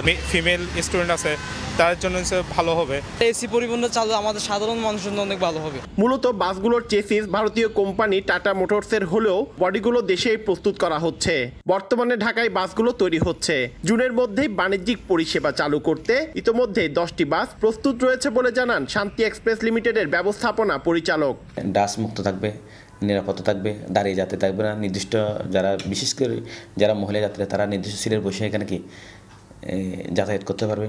বিআরটিএর উপপরিচালক জানান, শীতাতপ নিয়ন্ত্রিত হওয়ায় গরমে যাত্রীরা স্বস্তিতে যাতায়াত করতে পারবে। আবার যত্রতত্র যাত্রী ওঠানামার সুযোগ না থাকায় নিশ্চিত হবে নিরাপত্তা। আমরা চাচ্ছি যে মাস ট্রান্সপোর্টের দিকে আমরা যেতে, আর মাস ট্রান্সপোর্টের দিকে আপনাকে যেতে হলে সেক্ষেত্রে আপনাকে গণপরিবহনের দিকে, মানে বাস, হ্যাঁ, এই ধরনের পরিবহনের দিকে আপনাকে যেতে হবে। বিআরটিএর তথ্য অনুযায়ী নগরীতে বাসের জন্য 17টি, হিউম্যান হলারের জন্য 18টি ও অটো টেম্পোর জন্য 20টি রুট রয়েছে। প্রচণ্ড গরমে গণপরিবহনে যাতায়াত করতে সাধারণ মানুষজনকে প্রচণ্ড কষ্ট ভোগান্তিতে পড়তে হয়। সেই জায়গায় নগরীতে এসি বাস সার্ভিস চালু হলে একদিকে যেমন স্বস্তি পাবে নগরবাসী, তেমনি নিশ্চিত হবে নিরাপত্তা। চট্টগ্রামের কাপ্তাই রাস্তার মাথা থেকে পার্থপ্রতিম বিশ্বাস, সময় সংবাদ। সড়ক উন্নয়নের দোহাই দিয়ে মেহেরপুরে কাটা হচ্ছে 1440টি গাছ। শিগগিরই এ কাজের টেন্ডার আহ্বান করা হবে বলে জানিয়েছে জেলা পরিষদ। তবে গাছগুলো রক্ষার দাবি এলাকাবাসীর। পরিবেশবিদরা বলছেন, পরিবেশ রক্ষায় গাছগুলো রেখে পরিকল্পনা করতে হবে। অবশ্য প্রকল্পের কাজ শেষে নতুন করে বনায়নের আশ্বাস সড়ক বিভাগের। বেনিয়ামের পাঠানো তথ্য ও ছবিতে রিপোর্ট। মেহেরপুর চুয়াডাঙ্গা ও মেহেরপুর মুজিবনগর সড়কের দুই পাশে সারি সারি গাছ। সম্প্রতি মেহেরপুর চুয়াডাঙ্গা সড়ক 4 লেনে উন্নীত করার প্রকল্প পাশ হয়েছে। এ কারণে 6 কিলোমিটার সড়কের পাশের 976টি গাছ কাটতে জেলা পরিষদকে চিঠি দিয়েছে সড়ক বিভাগ। একইভাবে 2 বছর আগে মেহেরপুর মুজিবনগর সড়কের প্রশস্তকরণের কাজ শেষ হলেও গত মাসে সড়ক সংলগ্ন 464টি গাছ কাটার চিঠি দিয়েছে সড়ক ও জনপথ বিভাগ। এ খবরে ক্ষুব্ধ এলাকাবাসী। তাদের অভিযোগ, মেহেরপুরের গ্রীষ্মকালের তাপমাত্রা প্রতি বছর বাড়লেও বাড়েনি বনায়ন। এর আগেও এ ধরনের প্রকল্পে গাছ কাটা হলেও আর লাগানো হয়নি। ঝড়ঝাপটা থেকে, সব থেকে, রোদবেলা থেকে বাতাস দেয়নি, এই গাছগুলো খুবই মানুষের উপকার। ডালপালাগুলো একটু বড় হয়, একটু কাটতে পারে, কিন্তু গাছটা যেন না কাটা হয়। সরকার কাটতে পারে, কিন্তু প্রয়োজনে আবার গাছ লাগাইতে হবে। একটা গাছও লাগাইছেন, একটা গাছও লাগানো আমরা কোনো ব্যবস্থা দেখছি না। প্রকল্পের নামে গাছ কাটার আগে নতুন গাছ লাগানোর পরিকল্পনা করার দাবি পরিবেশবিদদের। আর বন বিভাগ বলছে, নতুন করে সড়কের পাশে গাছ লাগানোর অনুমতি নেই তাদের। যে গাছগুলো কাটা হয়েছে আমরা দেখি না, 15 বছরের যে গাছ কাটা হয়েছে সে গাছগুলোকে আবার নতুন করে রোপণ করা হয়েছে। নিশ্চয়তা থাকতে হবে যে রিপ্লেস করা হবে, এইটা মুসলেকা হোক। সড়ক বিভাগ বলেছে যে সম্প্রসারণের কাজের পরে প্রকল্পের সাথে তারাই বৃক্ষরোপণ করবে। দর্শনা মুজিবনগর মহাসড়ক, ওইটার মালিকানা জেলা পরিষদ, তো জেলা পরিষদ সেখানে তারাও নিজেরাই গাছ রোপণ করবে। গাছ কাটার জন্য শীঘ্রই টেন্ডার প্রক্রিয়া শুরু হবে বলে জানায় জেলা পরিষদ। আর প্রকল্প বাস্তবায়নের পর নতুন বনায়নের পরিকল্পনার কথা জানায় সড়ক বিভাগ। অত্র দপ্তরে সার্ভেয়ারকে একটা পত্র দেওয়া হয়, যে গাছগুলা মার্কিং করে একটা তালিকা প্রস্তুত করে প্রতিবেদন দাখিলের জন্য তাকে বলা হয়েছে, যেটা আমরা পাওয়ার পর আমরা বন বিভাগকে অবহিত করব। পরিকল্পনা অনুযায়ী গাছগুলো লাগানো হয়নি, তবে আমরা আসলে মূলত হচ্ছে যে ওই সড়ক সম্প্রসারণের জন্য হচ্ছে গাছগুলো আমরা সরাতে চাচ্ছি এবং সড়ক সম্প্রসারণ হয়ে গেলে আমরা হচ্ছে যে আবার ওখানে বনায়ন করে দেব। বন বিভাগের তথ্য মতে গত 10 বছরে মেহেরপুর জেলায় বিভিন্ন সড়কে সরকারিভাবে 14,000 গাছ কাটা হয়েছে। সময় সংবাদ, মেহেরপুর। প্রকল্পের টাকা খরচ না করে পাশের কৃষি জমি কেটে সংস্কার করা হচ্ছে সড়ক। কেউ প্রতিবাদ করলে দেয়া হচ্ছে হুমকি। ঝিনাইদহের হরিণাকুণ্ডুতে সড়ক উন্নয়নের নামে সরকারি টাকা আত্মসাতের অভিযোগ উঠেছে ঠিকাদারের বিরুদ্ধে। প্রাথমিক তদন্তে প্রমাণ পাওয়ায় জমি ভরাট করার নির্দেশ দিয়েছে LGED। সজিবুল ইসলামের ছবিতে লোটাস রহমান সোহাগের রিপোর্ট। সড়কের পাশের ফসলি জমি কেটে করা হয়েছে দীর্ঘ খাল, নষ্ট হয়েছে কয়েকশো ক্ষেতের ধান। চলতি বছরের জানুয়ারিতে শুরু হয় ঝিনাইদহের হরিণাকুণ্ডু থেকে ভালকি বাজার পর্যন্ত 6.5 কিলোমিটার সড়ক সম্প্রসারণের কাজ। কার্যাদেশ অনুযায়ী উভয় পাশে 3 ফুট প্রশস্ততা বাড়াতে বাইরে থেকে মাটি আনার কথা থাকলেও ঠিকাদারি প্রতিষ্ঠান তা মানেননি। এলাকাবাসীর অভিযোগ, ওই সড়কের দুই পাশের অন্তত 2 কিলোমিটার জমিতে খাল কেটে সড়কে মাটি ভরাট করা হয়েছে। এতে নষ্ট হয়েছে কয়েকশো ক্ষেতের ধান। কেউ প্রতিবাদ করলে সরকারি কাজে বাধা দেওয়ার অভিযোগে মামলা করার হুমকি দেওয়া হতো। সরকারি টাকা আত্মসাৎ করে কৃষকের ক্ষতি করাই ক্ষুব্ধ স্থানীয়রা। ধানের জমি কেটে এখানে মাটি নিয়েছে, তার ফলে কয়েকশো কৃষকের জমি খালে পরিণত হয়ে গেছে। 2-3 কাঠা জমি চলে গিয়েছে, এর ভিতরে ধান নষ্ট হয়ে গিয়েছে। চাষি তো একটু বিপাকেই আছে। 10 বছরের ভিতরে এখানে কোনো ক্ষেত হবে না। প্রত্যেক চাষির মনে করেন প্রত্যেক বছরে 10,000 টাকা করে লস হবে। 5 কাঠা জমি যখন এই 3 কাঠা ফুরি গেলে 2 কাঠা গৃহস্থ খাবে কি? নিষেধ গোড়ার থেকে যখন কাটি আসে সেখন কি ওরা আর বাধা মানে নাকি? বলছে যে এইটা সরকারি কাজ, সরকার বুঝবে সেটা। এ নিয়ে কথা বলার জন্য যোগাযোগ করেও পাওয়া যায়নি ঠিকাদারকে। আর স্থানীয় সরকার বিভাগ জানায়, অভিযোগের সত্যতা পাওয়ায় কৃষি জমির মাটি কাটা বন্ধ করা হয়েছে। পাশাপাশি একই মাটি দিয়ে খাল ভরাটেরও নির্দেশনা দেওয়া হয়েছে। জানার সাথে সাথে এটা বন্ধ করেছি। যে অংশটুকু মাটি কেটেছিল আমরা তাদেরকে বলেছি যে এটা ওই মাটি দিয়ে এটা পূরণ করার জন্য। LGEDর তথ্য মতে প্রকল্পের ব্যয় ধরা হয়েছে 87,44 লাখ টাকা। আর মেয়াদ শেষ হবে 2026 সালের জানুয়ারিতে। লোটাস রহমান সোহাগ, সময় সংবাদ, ঝিনাইদহ। জ্যৈষ্ঠের শুরুতেই বিভিন্ন জাতের আমে ভরে উঠেছে সাতক্ষীরার বাজারগুলো। মৌসুমের প্রথম এলাকা হিসেবে এই জেলার বাগানে সবার আগে আম নামানো হয়। এরই মধ্যে দেশের বিভিন্ন প্রান্তের ব্যবসায়ীরা ভিড় করতে শুরু করেছেন বিভিন্ন বাগান ও ফলের আড়তে। তবে গত বছরের তুলনায় আমের দাম বেশি বলে জানান ব্যবসায়ীরা। মমতাজ আহমেদ বাপির পাঠানো তথ্য ও আমিনুর গাজী সবুজের ছবি নিয়ে রিপোর্ট। বাজারে সরবরাহ করা হচ্ছে গোবিন্দভোগ, গোপালখাস ও গোপালভোগ আম। সকাল থেকে রাত পর্যন্ত ফলের আড়তে ক্রেতা বিক্রেতাদের উপচে পড়া ভিড়। ভৌগোলিক কারণে দেশের প্রথম আম নামানো হয় সাতক্ষীরায়। 9 মে থেকে শুরু হয়েছে এই কার্যক্রম। অন্যান্য জেলা থেকেও পাইকাররা আসছেন আম কিনতে। পাশাপাশি বর্তমানে সরকারি তালিকাভুক্ত 5,299টি বাগানে আম পরিচর্যা করছেন বাগান মালিক ও শ্রমিকরা। এবছর আম উৎপাদনের লক্ষ্যমাত্রা 50,000 মেট্রিক টন নির্ধারণ করেছে কৃষি বিভাগ। আর রফতানির লক্ষ্যমাত্রা নির্ধারণ করা হয়েছে 350 মেট্রিক টন। তবে বাগান মালিকরা জানান, জ্যৈষ্ঠ মাসে ঝড় হলে শঙ্কা রয়েছে বড় লোকসানের। দাম যদি আমরা না পাই, বর্তমানে এখন ক্ষতিগ্রস্ত হয়ে যাব। আমাদের মাটি ভালো, খুব সুন্দর আম, সুস্বাদু আম। আমাদের আমটা ন্যায় ন্যায্য পয়সা পালি কৃষকরা বাঁচবে। ব্যবসায়ীরা জানান, গত বছরের চেয়ে এবছর আম বিক্রি হচ্ছে বেশি দামে। আমের যে বর্তমান মূল্য, সেই মূল্য তুলনামূলক গতবারের চাইতে অনেক বেশি। 27-2800 টাকা আম বিক্রি হইল। আমের বাগান ও বাজারজাতকরণ নিয়মিত মনিটরিং এর কথা জানায় কৃষি বিভাগ। বাজারে ন্যায্য মূল্যে পান। আমাদের যারা সংশ্লিষ্ট যেসব সরকারি প্রতিষ্ঠানগুলো আছে তারা মাঠে কাজ করছে। তো আমরা আশা করছি যে সাতক্ষীরার আমের যে সুনাম, সেই সুনামটা এবং কৃষকরা আছে সেই আম চাষিরা যাতে কোনোভাবে নিরুৎসাহিত না হয়, সেজন্য আমরা কাজ করে যাচ্ছি। কৃষি বিভাগের তথ্য মতে সরকারের ক্যালেন্ডার অনুযায়ী গত 9 মে গোপালখাস, সরিখাস, গোপালভোগ ও বোম্বাই এবং 11 মে গোবিন্দভোগ জাতের আম নামানো হয়। আগামী 22 মে হিমসাগর, 29 মে ল্যাংড়া ও 10 জুন থেকে নামানো হবে আম্রপালি আম। সময় সংবাদ, সাতক্ষীরা। মোংলায় কিশোরীকে ধর্ষণের অভিযোগে মোংলা বন্দর কর্তৃপক্ষের হারবার বিভাগের এক কর্মচারীকে কারাগারে পাঠানো হয়েছে। গ্রেফতারের পর বুধবার বিকেলে অসিত কুমার বিশ্বাসকে কারাগারে পাঠানো হয়। মামলার বিবরণে জানা যায়, বিয়ের প্রলোভন দেখিয়ে কলেজ ছাত্রীকে একাধিকবার ধর্ষণ করে মোংলা বন্দর কর্তৃপক্ষের আহারবার বিভাগের কর্মরত অসিত কুমার বিশ্বাস। এক পর্যায়ে অন্তঃসত্ত্বা হয়ে পড়েন কিশোরী। সে সময় অসিতকে কিশোরীর পরিবারের পক্ষ থেকে বিয়ের জন্য চাপ দেয়া হলেও বিয়ে করতে রাজি হয়নি অভিযুক্ত। কয়েক দফা বৈঠকে কোনো সমঝোতা না হওয়ায় 14 মে মোংলা থানায় বাদী হয়ে মামলা করেন ভুক্তভোগী কিশোরী।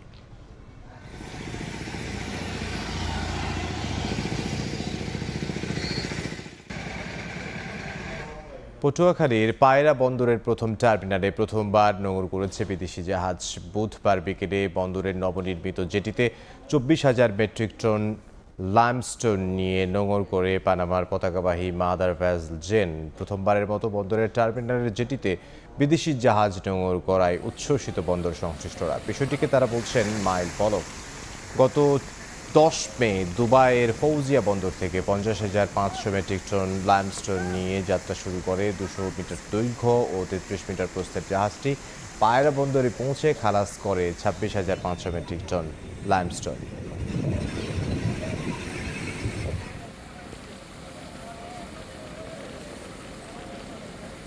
সব ধরনের পরীক্ষা নিরীক্ষা শেষ। খুলনা থেকে মোংলা পর্যন্ত নতুন রেলপথ ট্রেন চলাচলের জন্য পুরোপুরি প্রস্তুত। তবে 4,000 কোটি টাকার বেশি ব্যয়ের এই রেলপথে কবে থেকে বাণিজ্যিকভাবে ট্রেন যাত্রা শুরু হবে তা বলতে পারছেন না প্রকল্প সংশ্লিষ্ট কেউই। উদ্বোধনের প্রায় 6 মাস পরও চালু না হওয়ায় ক্ষুব্ধ মানুষ।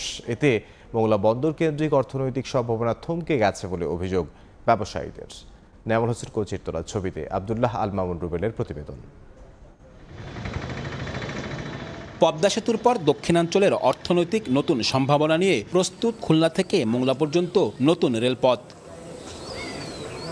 2010 সালে একনেকে অনুমোদনের পর প্রকল্পের কাজ শুরু হয় 2016 সালের সেপ্টেম্বরে। নানা জটিলতায় 5 দফায় মেয়াদ বাড়িয়ে কাজ শেষে 2023 সালের 1 নভেম্বর এ প্রকল্পের উদ্বোধন করেন প্রধানমন্ত্রী শেখ হাসিনা ও ভারতের প্রধানমন্ত্রী নরেন্দ্র মোদী।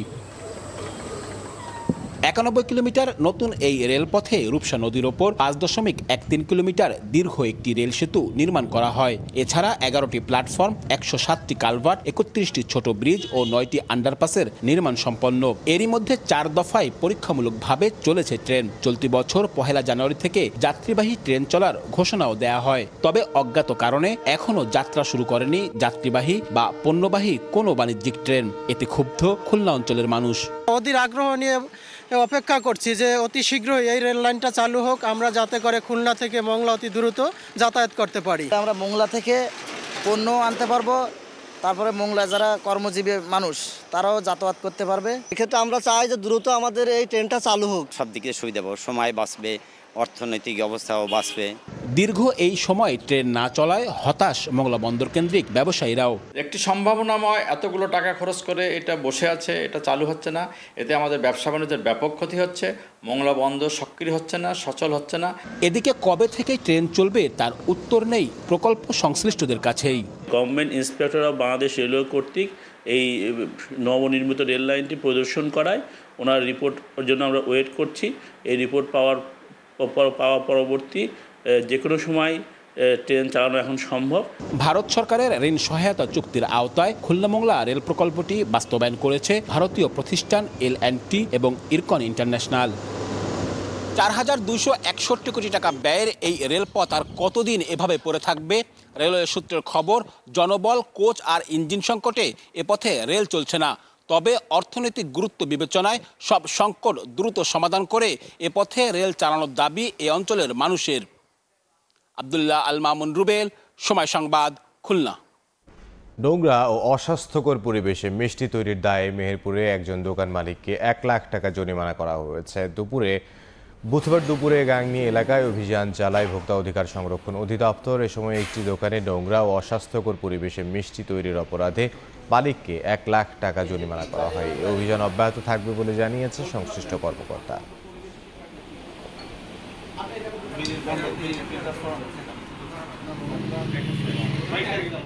খুলনা ও যশোরে আলাদা হত্যা মামলায় 2 জনের মৃত্যুদণ্ডাদেশ দিয়েছেন আদালত। বুধবার সকালে খুলনা নারী ও শিশু নির্যাতন দমন ট্রাইব্যুনাল 3-এর বিচারক আব্দুল সালাম খান এবং বিভাগীয় দ্রুত বিচার ট্রাইব্যুনালের বিচারক মতিয়ার রহমান এ রায় দেন। মামলার বিবরণে জানা যায় 2011 সালের 25 অগাস্ট রাতে যৌতুকের দাবিতে খুলনা মহানগরীর বেলায়েত হোসেন সড়কের বাসভবনে আসামি নুরুন নবী তার স্ত্রী জোহরা খাতুনকে শ্বাসরোধে হত্যা করেন। এ ঘটনায় ভুক্তভোগীর ভাই 27 অগাস্ট খুলনা থানায় হত্যা মামলা করেন। অন্যদিকে 2020 সালের 1 জুন রাতে যশোরের অভয়নগরে কলেজ ছাত্র নুরুজ্জামান বাবুকে শ্বাসরোধে হত্যা করে দুর্বৃত্তরা। এ ঘটনায় আসামি রাজ্জাককে গ্রেফতার করে পুলিশ। 4 জন নিহতের বাবা অভয়নগর থানায় মামলা করেন।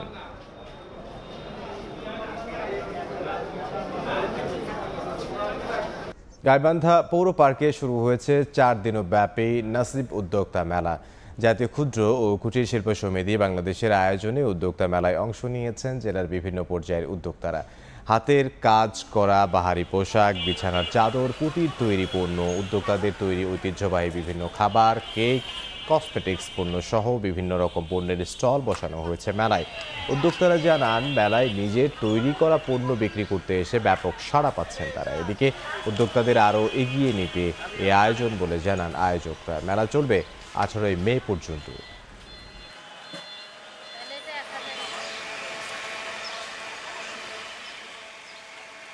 রংপুর সদর উপজেলা প্রাণী সম্পদ কর্মকর্তার বিরুদ্ধে দুর্নীতির মাধ্যমে লাখ লাখ টাকা আত্মসাতের অভিযোগ উঠেছে। খামারিদের দক্ষতা উন্নয়ন প্রশিক্ষণের জন্য বরাদ্দ টাকা নানা অজুহাতে হাতিয়ে নেয় ক্ষুব্ধ খামারিরা, যদিও অভিযোগ অস্বীকার করেছেন ওই কর্মকর্তা।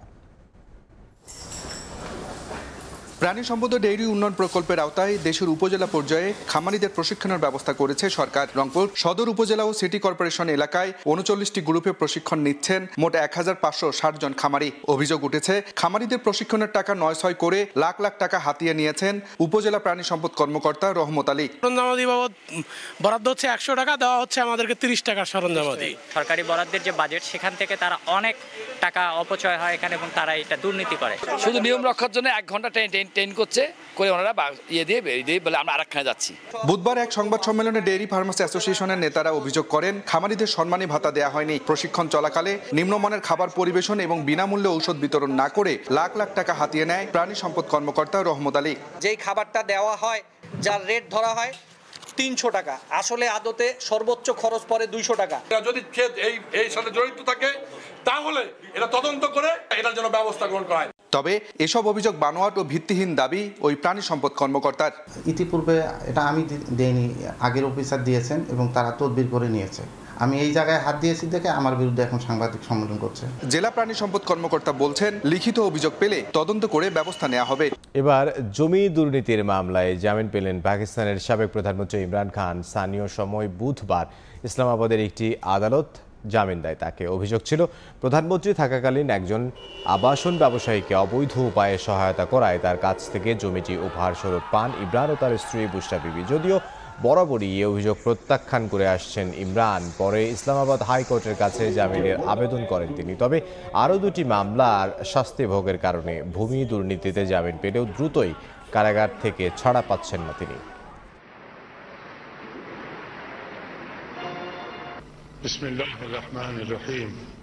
ইন্ডিয়া জোটে নেই মমতা বন্দ্যোপাধ্যায়, তবে জোট ক্ষমতায় গেলে প্রয়োজনে বাইরে থেকে সমর্থন দেবেন তিনি। বুধবার হুগলিতে নির্বাচনী সভায় এমনটাই ঘোষণা দেন তৃণমূল নেত্রী। এদিকে চলমান নির্বাচনের মধ্যেই সিএএ আইনের অধীনে 14 নাগরিককে ভারতের নাগরিকত্বের সনদ তুলে দেন কেন্দ্রীয় স্বরাষ্ট্র সচিব অজয় কুমার ভাল্লা। ভারত থেকে বিস্তারিত জানাচ্ছেন সুব্রত আচার্য। চতুর্থ দফার ভোট শেষে ভারতের সব রাজনৈতিক দলের নজর এখন পঞ্চম দফার দিকে। 8 রাজ্যের 49 সংসদীয় আসনের ভোট নেবে নির্বাচন কমিশন। আর সেই দফার ভোটের প্রচারে ব্যস্ত প্রধান 2 রাজনৈতিক দল বিজেপি ও তৃণমূল। বুধবার হুগলিতে নির্বাচনী সভায় দাঁড়িয়ে মমতা বলেন, ইন্ডিয়া জোটের বাইরে থেকে সমর্থন দেবেন তিনি। পাশাপাশি বিজেপিকে কটাক্ষ করতেও ভুলেননি মমতা। তাকে এক চুলো ছেড়ে কথা বলেননি মোদী সরকারের second in command Amit Shah.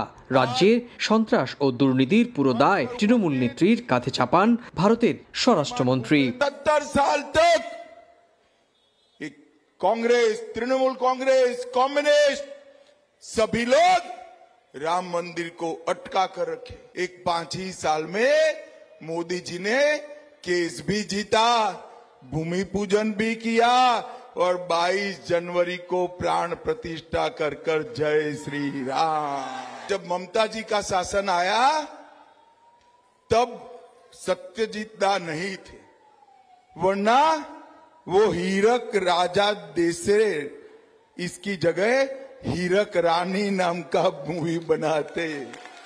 এবার যদি সে দিল্লিতে, তাহলে আপনারও অস্তিত্ব থাকবে না, আমারও অস্তিত্ব থাকবে না, সাধারণ মানুষের অস্তিত্ব থাকবে না, তপশিলীদেরও থাকবে না, আদিবাসীদেরও থাকবে না, কৃষকদেরও থাকবে না, মজদুরদেরও থাকবে না, মা বোনেদেরও সম্মান থাকবে না।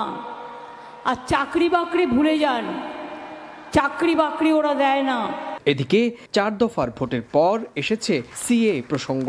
বিরোধীরা যখন এই নাগরিকত্ব সংশোধন আইনটি বাস্তবায়ন করতেই দেবেন না বলে হুমকি দিচ্ছিলেন, ঠিক তখনই 14 জন নাগরিককে ভারতের নাগরিকত্ব সনদ তুলে দেন কেন্দ্রীয় স্বরাষ্ট্র সচিব অজয় কুমার ভাল্লা। 2019 সালের 11 ডিসেম্বর পাশ হয় ভারতের বহুচর্চিত সিটিজেন অ্যামেন্ডমেন্ট অ্যাক্ট বা সিএ আইন। 2014 সালের আগে আসা প্রতিবেশী বাংলাদেশ, পাকিস্তান, আফগানিস্তান থেকে হিন্দু, বৌদ্ধ, খ্রিস্টান, জৈন, শিখ সম্প্রদায়ের ভুক্তদের নাগরিকত্ব দেওয়ার আইন এটি। যদিও ওই আইনের ল ফ্রেম না হওয়ায় কার্যকর করতে পারেনি বিজেপি সরকার। তবে চলমান লোকসভা নির্বাচনের তারিখ ঘোষণার 1 মাস আগে এই আইনটির প্রজ্ঞাপন জারি করে মোদী সরকার। সুব্রত আচার্য, সময় সংবাদ, ভারত। ইউক্রেনের সঙ্গে চলমান উত্তেজনার মধ্যেই চীন সফরে গেলেন রুশ প্রেসিডেন্ট ভ্লাদিমির পুতিন। স্থানীয় সময় বৃহস্পতিবার বেইজিং পৌঁছান তিনি।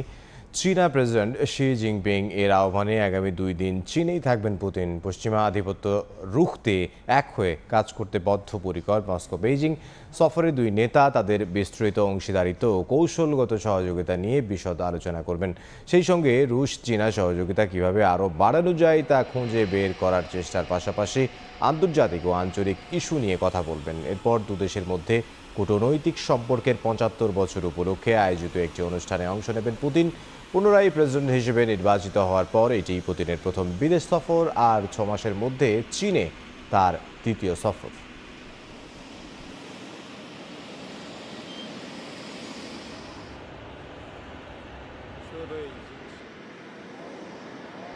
প্রথমবারের মতো সরাসরি বাংলাদেশ থেকে স্পেনে শুরু হয়েছে শাকসবজি রফতানি।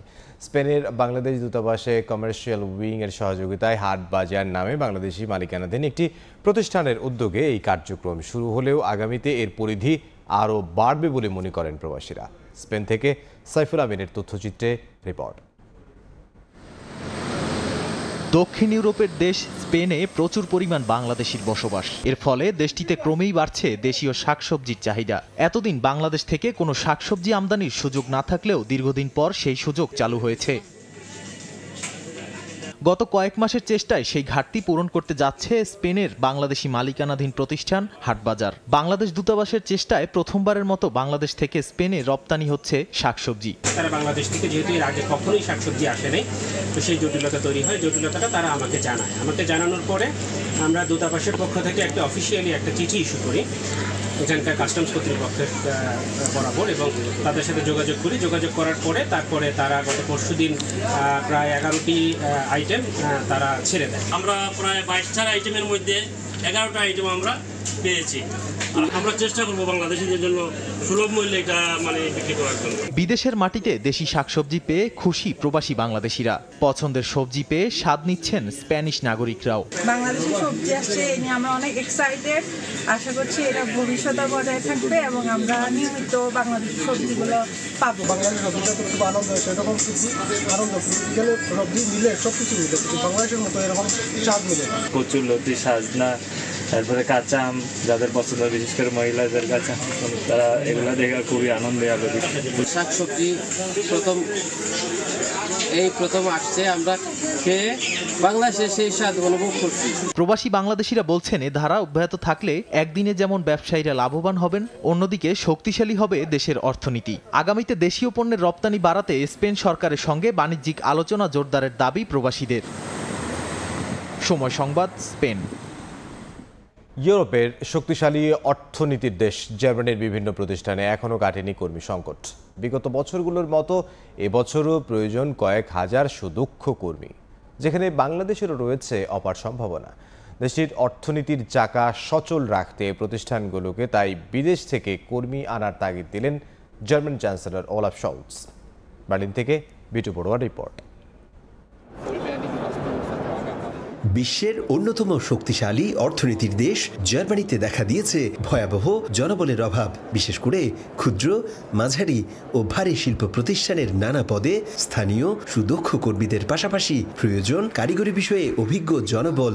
এমন পরিস্থিতিতে দেশটির শিল্প কারখানায় মেড ইন জার্মানির মান ও উৎপাদন ক্ষমতা ধরে রাখতে দেশটির প্রতিষ্ঠানগুলোকে বিদেশি জনবল নিয়োগের দিকে মনোযোগ দেওয়ার আহ্বান জার্মান চ্যান্সেলর ওলাফ শলৎসের। বুধবার দেশটির রাজধানী বার্লিনে German chamber of commerce and industry কর্তৃক আয়োজিত এক সভায় প্রধান অতিথির বক্তব্যে তিনি এই আহ্বান জানান।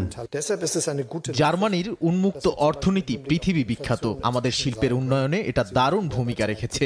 একই সাথে সারা বিশ্বের শ্রম ও দক্ষ শ্রমিকের বাজার হিসেবেও আমাদের দেশ বেশ আকর্ষণীয়। তাই সরকার ও ইউরোপীয় ইউনিয়ন বিরোধীদের বিষয়ে বলতে চাই, তারা দেশের শিল্প প্রতিষ্ঠানগুলোর অভ্যন্তরীণ সংকটের বিষয়টি বুঝবে না। শিল্পকে মজবুত করতে হলে আমাদের বিদেশি দক্ষ জনবল আনার বিকল্প দেখছি না।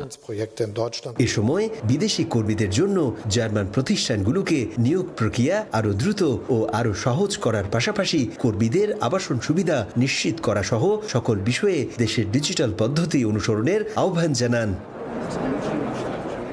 জার্মান চ্যান্সেলরের এমন আহ্বানে বাংলাদেশের দক্ষ কর্মীদের নতুন কাজের সম্ভাবনা দেখছেন অভিবাসন বিশেষজ্ঞরা। তবে সেক্ষেত্রে সবার আগে জার্মান ভাষা শিক্ষা ও দালালদের খপ্পরে না পড়ে সঠিক নিয়ম অনুসরণ করে জার্মান সরকারের দেয়া ওয়েবসাইটে আবেদন পাঠানোর পরামর্শ তাদের। গেল কয়েক বছর ধরে জার্মানির ছোট বড় প্রতিষ্ঠানগুলোতে বিদেশি দক্ষ শ্রমিক এবং শিক্ষানবিশ ছাত্রের সংখ্যা বেড়েই চলেছে। যেসব প্রতিষ্ঠানে বাংলাদেশের তরুণরাও রাখতে পারে তাদের প্রতিভার স্বাক্ষর। তাই বাংলাদেশি তরুণদের এই মুহূর্তে কারিগরি কিংবা কর্মমুখী শিক্ষার প্রতি জোর দেওয়ার আহ্বান সর্বস্তরের প্রবাসীদের। জার্মানি থেকে বিটু বড়ুয়া, সময় সংবাদ। খেলার খবর জানাবো। স্বপ্নের বিশ্বকাপ খেলতে যুক্তরাষ্ট্রের পথে টাইগাররা। বিমানে ওঠার আগে দেশবাসীর কাছে দোয়া চেয়েছেন ক্রিকেটাররা। নানা সমালোচনা থাকলেও দল নিয়ে আশাবাদী সমর্থকরা। 8 জুন শ্রীলঙ্কার বিপক্ষে ম্যাচ দিয়ে শুরু হবে বাংলাদেশের বিশ্বকাপ মিশন। ঘড়ির কাঁটায় তখন রাত 11:15। হযরত শাহজালাল আন্তর্জাতিক বিমানবন্দরে অপেক্ষায় সবাই। ক্রিকেট দল চড়বে বিশ্বকাপের বিমানে। শেষবারের মতো তাদের শুভকামনা জানাতে সমর্থকদের ভিড়। যুক্তরাষ্ট্রে যেতে প্রথমে বিমানবন্দরে হাজির হন টাইগারদের সহকারী কোচ নিক পোথাস। এরপর আসেন বোলিং কোচ আন্দ্রে অ্যাডামস, একে একে সব কোচিং স্টাফ। তবে হেড কোচ চন্ডিকা হাথুরু সিংহে আসেন একটু দেরি করেই। ক্রিকেটারদের মধ্যে সবার আগে বিমানবন্দরে প্রবেশ করেন লিটন দাস। একটু গোমরামুখী ছিলেন লিটন। হয়তো নিজের পারফরমেন্স নিয়ে একটু বেশি চিন্তায় আছেন এলকেডি।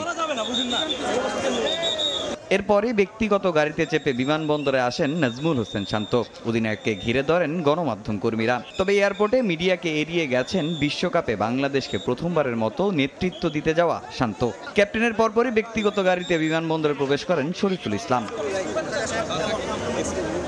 পরে যুক্তরাষ্ট্রে পাড়ি জমাতে একে একে বিমানবন্দরের ভেতরে প্রবেশ করেন তাওহিদ হৃদয়, আফিফ হোসেন, জাকির আলী অনিক, রিশাদ হোসেন, তানজিম সাকিব, সৌম্য সরকার ও তানজিদ তামিম। তবে সবার সঙ্গে বিমানবন্দরে ঢুকতে দেখা যায়নি সাকিব আল হাসান ও মুস্তাফিজুর রহমানকে। হয়তো ভিআইপি গেট দিয়ে ভেতরে প্রবেশ করেছেন এই দুই তারকা। নিজের সপ্তম টি-20 বিশ্বকাপ খেলতে যাওয়া মাহমুদুল্লাহ রিয়াদের কাছে সম্ভাব্য শেষ বিশ্বকাপ নিয়ে প্রত্যাশার কথা জানতে চাওয়া হলে সবাইকে দোয়া করতে বলে ভেতরে চলে যান সাইলেন্ট কিলার। সবার শেষে বিমানবন্দরে হাজির হন তাসকিন আহমেদ। সি অফ করতে আসেন তার বাবা। নতুন সহ অধিনায়কও দেশবাসীর কাছে চেয়ে গেছেন দোয়া। প্রিয় দলকে নিয়ে আশাবাদী ভক্তরাও। ঢাকা থেকে দুবাই হয়ে যুক্তরাষ্ট্রে যাচ্ছে বাংলাদেশ দল। বিশ্বকাপের আগে সেখানে 3 ম্যাচের একটি টি-20 সিরিজ খেলবে টাইগাররা। 21 মে শুরু সিরিজ। বিশ্বকাপ শুরু 1 জুন। আর টাইগারদের বিশ্বকাপ মিশন শুরু হবে 8 জুন শ্রীলঙ্কার বিপক্ষে ম্যাচ দিয়ে। তামিম হোসেন, সময় সংবাদ, ঢাকা। সাম্প্রতিক পারফরমেন্স আর টি-20-র অতীত অভিজ্ঞতায় এবারের বিশ্বকাপে বড় প্রত্যাশার সুযোগ দেখছে না টাইগার টিম ম্যানেজমেন্ট। যদিও টুর্নামেন্ট শুরুর আগে নিজেদের ভুল ত্রুটি শুধরে ভালো কিছু উপহার দেওয়ার লক্ষ্য অধিনায়ক নাজমুল হোসেন শান্তর। অভিজ্ঞতার কারণে লিটন আর গতির কারণে স্কোয়াডে জায়গা পেয়েছেন তানজিম সাকিব। ইনজুরিতে থাকা তাসকিনও বিশ্বকাপের প্রথম ম্যাচের আগে সেরে উঠবেন এমন প্রত্যাশায় বাংলাদেশ দলপতি। এই সকালটা ভিন্ন তাসকিন আহমেদের জন্য।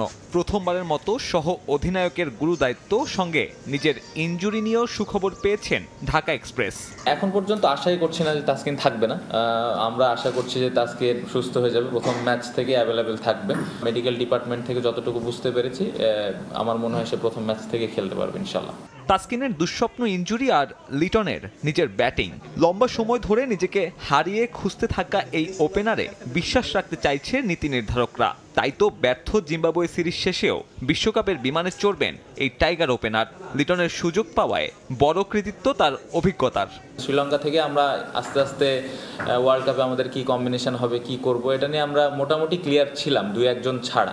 লাস্ট মোমেন্টে আমরা চাইনি যে কোনো নতুন একজন প্লেয়ার আসুক। সো আমরা যেই ভুলটা হয়তো অতীতে হয়তো করেছি, বাট আমরা চেয়েছিলাম যে যেই টিমটা আমাদের থাকবে এই টিমটাকে নিয়ে আমরা ওয়ার্ল্ড কাপে যাব এবং ওই বিশ্বাসটা যেন সবার থাকে এবং সবাই যেন ক্লিয়ার মাইন্ড থাকে। সো আমার টিমে সবাই ক্লিয়ার মাইন্ড আছে, সবার রোলটা ক্লিয়ার আছে। সো আশা করব যে সবাই ওইখানে যে ওইভাবে ডেলিভারি করবে। বিশ্বকাপ স্কোয়াডের একমাত্র আলোচিত বিষয় সাইফুদ্দিনের বাদ পড়া। তার জায়গায় তানজিম সাকিবের অন্তর্ভুক্তি কেন, সে ব্যাখ্যাও দেন নাজমুল হোসেন শান্ত। সাকিব আমার মনে হয় যে এখন যে অবস্থায় আছে, যে ওর বলের পেসটা স্বাভাবিকভাবে সাইফুদ্দিনের থেকে বেশি এবং সাইফুদ্দিনের কাছ থেকে যেরকম আমরা আশা করছিলাম বা যেরকম এক্সপেক্ট করছিলাম ওই অনুযায়ী আমার মনে হয় যে একটু কম বেশি ছিল। ইনজুরি অফ ফর্মের পাশাপাশি বাংলাদেশ দলের সবচেয়ে বড় দুশ্চিন্তার কারণ এই ফরম্যাটের অতীত ইতিহাস। সঙ্গে জুটেছে ঘরের মাঠে খেলা সবশেষ 2 সিরিজের হতশ্রী পারফরমেন্স। সব মিলিয়ে বড় প্রত্যাশার সুযোগ নেই। বিষয়টা মেনে নিয়েছেন কোচ চান্ডিকাও। আপাতত তাই নিজের দলকে গ্রুপ পর্ব পার করানোটাই প্রধান লক্ষ্য এই লঙ্কানের। I understand we as a country now we have high aspiration, we have high expectation as players and the staff and as well as the fans and the country. The first step is to get through this difficult group stage. We are in a very strong group. Then we take, if we get through that one, that's the main target, first one, and then we'll take it from there. তবে এত সব না থাকার মাঝে শান্তর বড় পাওয়া সাকিব রিয়াদের অভিজ্ঞতা। দুজন সিনিয়র ক্যাম্পেইনারের জন্য বাকিদের সামর্থ্যের সবটুকু দেওয়ার আহ্বান টাইগার অধিনায়কের। অ্যাজ এ ইয়াং প্লেয়ার যারা আমরা আছি অবশ্যই চাইবো যে ওনারা এত লম্বা সময় ধরে খেলছেন, তাদেরকে একটা ভালো মেমোরিজ দেওয়া, যে ভালো একটা ওয়ার্ল্ড কাপ আমরা শেষ করে তাদের হয়তো উপহার দিলাম। অবশ্যই এটা আমাদের ইয়াং প্লেয়ারদের দায়িত্ব এবং সবার মধ্যে এই জিনিসটা অবশ্যই তো থাকেই। পাশাপাশি সাকিব ভাই রিয়াদ ভাইয়ের কাছে বাড়তে এক্সট্রা কোনো কিছু চায় না। ওনারা যেভাবে পারফর্ম করছেন, ওনাদের যার যে রোলটা আছে ওনারা যদি করতে পারে টিম অবশ্যই বেনিফিটেড হবে। বিশ্বকাপের আগে স্বাগতিক যুক্তরাষ্ট্রের বিপক্ষে 3 ম্যাচের সিরিজ খেলবে বাংলাদেশ। 21 মে প্রথম টি20, 25 তারিখ তৃতীয় ও শেষ ম্যাচ। সাব্বির মিথুন, সময় সংবাদ, ঢাকা। এবার সাইফুদ্দিনকে বিশ্বকাপ দলে না রাখার ব্যাখ্যা দিলেন নাজমুল হাসান পাপন। ইনজুরির প্রবণতার জন্য এই অলরাউন্ডার বাদ পড়েছেন বলে জানান বিসিবি সভাপতি। আসন্ন বিশ্বকাপে জয় কিংবা হার নয়, ক্রিকেটারদের ভালো পারফরমেন্সের পরামর্শ দিয়েছেন বিসিবি বস। সাকিব মাহমুদুল্লাহদের মতো অভিজ্ঞরা যে কোনো দলের বিপক্ষে থ্রেট। তরুণদের নিয়েও আশাবাদী বোর্ড প্রেসিডেন্ট। বিশ্বকাপের আগে লিটন শান্তদের ফর্ম চিন্তার কারণ হলেও তাদের উপরেই ভরসা রাখছেন পাপন। বাংলাদেশ বিশ্বকাপ খেলতে যাচ্ছে, কিন্তু দল নিয়ে নেই কোনো বিতর্ক। আলোচনা শুধু সাইফুদ্দিনের বাদ পড়া নিয়ে। ঘরোয়া ক্রিকেটে ভালো করে আবারও দলে ফেরা অলরাউন্ডার নিজেকে প্রমাণের সুযোগ পেয়েছিলেন জিম্বাবুয়ের বিপক্ষে, কিন্তু নির্বাচকদের আস্থা অর্জন করতে পারেননি। প্রধান নির্বাচক অধিনায়কের পর জানিয়ে কথা বলেন বোর্ড প্রেসিডেন্টও। সাইফুদ্দিন থাকতেই পারতো, মানে সাইফুদ্দিন থাকলেও এটা নিয়ে কোনো সমস্যা হতো না। আর না থাকলেও যে একদম হুলস্থুল কিছু হয়ে গেছে তাও আমি মনে করি না। আমি যদি তাসকিনের কথা বলি, সাথে সাথে সাইফুদ্দিনও কিন্তু ইনজুরি প্রোন। এখন দুইজন ইনজুরি প্রোনকে আমরা কি নিয়ে যাব কিনা, তার চেয়ে ফিটনেসের দিক দিয়ে অনেক স্ট্রং, সেরকম একটা নেওয়াই মনে হয় ভালো, এরকমই হয়তো চিন্তা করেছে। যুক্তরাষ্ট্রে যাওয়ার আগে ফটো সেশনে হাস্যোজ্জ্বল ক্রিকেটাররা। ভুলতে বসা এক রীতি ফিরে এসেছে দেশের ক্রিকেটে। তবে একটা সংখ্যা কিন্তু থাকছে, দেশ ছাড়ার আগে যে হাসি টুর্নামেন্ট শেষে তা থাকবে তো। অভিজ্ঞ সাকিব আল হাসান, মাহমুদুল্লাহ রিয়াদরা থাকায় আশাবাদী বিসিবি বস। লিটন শান্ত সৌম্যর ফর্ম বড় চিন্তার কারণ হলেও আশা হারাতে চাইছেন না পাপন। সাকিব এবং মাহমুদুল্লাহ রিয়াদের মতো একেবারে এক্সপিরিয়েন্স প্লেয়ার আছে এবং ওদের ক্যাপাবিলিটি সম্পর্কে আমরা সবাই জানি। এখন প্রত্যেক দিন ওরা করতে পারবে কিনা সেটাও জানি না, কিন্তু যদি করতে পারে ওরা যে কারোর জন্যই থ্রেট হতে পারে, যে কোনো টিমকে হারাতে পারে। লিটন দাস তার ফর্মে ফেরত আসুক, শান্ত তার ফর্মে ফেরত আসুক, ওরা যে ক্যাপাবিলিটি আছে অনুযায়ী ওরা খেলতে পারুক। এবং সৌম্য সরকার খেলবে কিনা আমি জানি না, যদি খেলে ওর মধ্যেও বিরাট পোটেনশিয়াল আছে, একটু ইনকনসিস্টেন্ট, ওই দিনটা যেন ভালো খেলে। ফর্ম কিংবা অতীত না ভেবে ভয় ডরহীন ক্রিকেট খেলার পরামর্শ দিয়েছেন বোর্ড প্রধান। দলকে বাড়তি অনুপ্রেরণা যোগাতে সাকিবদের আবদারে বিশ্বকাপের প্রথম ম্যাচেই যুক্তরাষ্ট্রে যাওয়ার কথা জানালেন বিসিবি বস। টি-20 এমন একটা ফরম্যাট, এখানটায় ফর্মের কথা চিন্তা করে ভয় যদি একবার মাথায় ঢুকে তাহলে আসলে কখনোই সাকসেসফুল হওয়ার উপায় নেই। আর বিশেষ যেটা হচ্ছে ওয়ার্ল্ড কাপ, সর্বোচ্চ জায়গা, খুব প্রেশার যাতে ওরা না নেয়, ফ্রিলি যেন তাদের খেলাটা খেলে। এখন পর্যন্ত প্ল্যান ছিল থাকবো না, কিন্তু আজকে সবাই ধরেছে, প্লেয়াররাও ধরেছে আমি যেন প্রথম ম্যাচ থেকে থাকি। বিশ্বকাপের এবারের আসরে হার কিংবা জয় নয়, ভালো পারফরমেন্সে মনোযোগী হওয়ার পরামর্শ বোর্ড সভাপতির। তাজিন খন্দকার, সময় সংবাদ, ঢাকা। অবশেষে বিশ্বকাপে যাওয়ার আগে আনুষ্ঠানিক ফটো সেশন করল বাংলাদেশ ক্রিকেট দল। 9 বছর পর দলের সঙ্গে ফটো সেশনে অংশ নিলেন বিশ্বসেরা অলরাউন্ডার সাকিব আল হাসান। এ সময় শান্ত তাসকিনদের সঙ্গে হাস্যোজ্জ্বল দেখা গেছে সাকিবকে। ক্রিকেটার এবং কোচিং স্টাফদের সঙ্গে সেখানে উপস্থিত ছিলেন বিসিবি প্রেসিডেন্ট নাজমুল হাসান পাপন সহ বোর্ড কর্মকর্তারাও।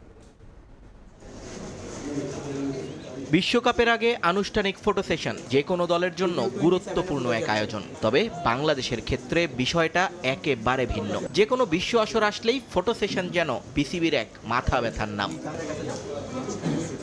2015-তে শেষবার আনুষ্ঠানিকভাবে স্যুটটাই পরে মাঠে বসে ছবি তুলেছিল বাংলাদেশ দল। এরপর কালে কালে বেলা গেছে অনেক, কিন্তু এই ফটো সেশন নামের রীতিটাই যেন হারিয়ে গিয়েছিল ক্রিকেট কালচার থেকে। 2019-এ একবার চেষ্টা করেছিল বিসিবি, কিন্তু সাকিবের অনুপস্থিতি আর জার্সির রং বদল কাণ্ডে ভণ্ডুল হয়ে যায় সেটাও। এবার 5 বছর পর আবারও ফটো সেশনের আয়োজন বিসিবিতে। নির্ধারিত সময় দুপুর 1টায় হলেও খেলোয়াড়দের দেখা মিলল পাক্কা 1 ঘন্টা পর। অফিসিয়াল ব্লেজার এবং টাই পরিহিত ক্রিকেটাররা আসেন শুরুতেই। কোয়াডে থাকা 15 জনকে নিয়ে হয় প্রথম সেশন। এরপর মাঠে আসেন কোচিং স্টাফের সদস্যরা। হেড কোচ হাতুরু সিংহের নেতৃত্বে একে একে আসেন Nick Pothas, David Hemp, Andre Adams, Nathan Kelly, Mohsin Sheikh. দ্বিতীয় ধাপে এবার ক্রিকেটারদের সঙ্গে সেশনে অংশ নেন তারা। শেষ ধাপে আসেন বোর্ড কর্তারা। বড় হয় বহর। প্রেসিডেন্ট নাজমুল হাসান পাপনের সঙ্গে আসেন ক্রিকঅফ চেয়ারম্যান জালাল ইউনুস এবং প্রধান নির্বাহী নিজামুদ্দিন চৌধুরী। পরে শান্ত আর তাসকিন, ক্যাপ্টেন ভাইস ক্যাপ্টেনকে পাশে বসিয়ে ফটো সেশনে অংশ নেন বিসিবি বস। এই সেশন শেষ করেই সংবাদ সম্মেলনের দিকে দৌড় দেন শান্ত এবং হাতুরু, কিন্তু পাপন ব্যস্ত হয়ে পড়েন তাসকিনের খোঁজ খবর নিতে। অনেকটা সময় তাসকিনের সঙ্গে কথা বলেন তিনি। পরে সাকিবের সঙ্গেও চলে আলোচনা। হয়তো বিশ্বকাপে বিশ্বসেরা অলরাউন্ডারের দায়িত্বটার কথাই আরও একবার মনে করিয়ে দেন নাজমুল হাসান পাপন। দীর্ঘদিনের চেষ্টার পর একটা সফল এবং গোছানো ফটো সেশন আয়োজনের জন্য বাহবা পেতেই পারে বিসিবি। তবে সবার আশা এবার একটু গোছানো পারফরমেন্স করে সমর্থকদের খুশি করে দেবেন শান্ত সাকিবরা। নিয়ন মুহাইমিন, সময় সংবাদ, ঢাকা। মার্কিন দূতাবাসের পক্ষ থেকে বাংলাদেশ দলকে বিশ্বকাপের জন্য শুভকামনা জানিয়েছেন 2 শীর্ষ কর্তা ডোনাল্ড লু, পিটার হাস। তবে সময় স্বল্পতার কারণে কিংস অ্যারেনায় দূতাবাসের অনুষ্ঠানে উপস্থিত হতে পারেননি সাকিব শান্তরা। তাদের পরিবর্তে শুভেচ্ছা গ্রহণ করেন নারী ক্রিকেটাররা। ডোনাল্ড লুর হাতে তুলে দেয়া হয় লাল সবুজ জার্সি। বিশ্বকাপে যাবে বাংলাদেশ ক্রিকেট দল, তার জন্য কত শত আয়োজন। বিসিবিতে সারা সকাল ফটো সেশনের পর সংবাদ সম্মেলন, এরপর বসুন্ধরা কিংস অ্যারেনায় পুরো দলের দাওয়াত। মার্কিন দূতাবাসের পক্ষ থেকে সেখানে লাল সবুজকে শুভকামনা জানাবেন ডোনাল্ড লু এবং পিটার হাস। কিন্তু সময় স্বল্পতায় বদলে যায় অনুষ্ঠানের ধরন। যাদের জন্য আয়োজন সেই ক্রিকেটাররাই নাকি আসতে পারবেন না। তাই বলে কি আর বন্ধ হয়ে যাবে শুভেচ্ছা জানানো? তা কি করে হয়? ছেলেদের পক্ষ থেকে কিংস অ্যারেনায় আসে বাংলাদেশ নারী দল। জ্যোতির নেতৃত্বে শান্তদের হয়ে ডোনাল্ড লু এবং পিটার হাসের শুভেচ্ছা গ্রহণ করেন টাইগ্রেসরা। পরে ধন্যবাদ স্মারক হিসেবে লুর হাতে তুলে দেওয়া হয় বাংলাদেশের জার্সি। এখানেই শেষ নয়, নারী দলের সঙ্গে একটা প্রীতি ম্যাচে অংশ নেন দুই বিদেশি মেহমান। আম্পায়ার হিসেবে দায়িত্ব পালন করেন সাথীরা জাকির জেসি। ব্যাট বল হাতে মজার ছলে উপস্থিত সবাইকে আনন্দে মাতিয়ে রাখেন তারা। পরে সংবাদ মাধ্যমের কাছে বাংলাদেশ ক্রিকেট দলকে শুভেচ্ছা বার্তা দেন সফররত মার্কিন সহকারী পররাষ্ট্রমন্ত্রী ডোনাল্ড লু। Bangladesh is cricket crazy and we love to be part of this sport with all of you. The United States is so happy to be hosting this year's Men's Cricket World Cup. Good luck to the men's national team. We hope you come back with victory from the United States. পরে শান্ত তাসকিনদের শুভেচ্ছা জানান জ্যোতিও। Senior জুনিয়রদের মিশেলে গড়া এই দল ভালো performance উপহার দেবে বলে আশা নারী দলের অধিনায়কের।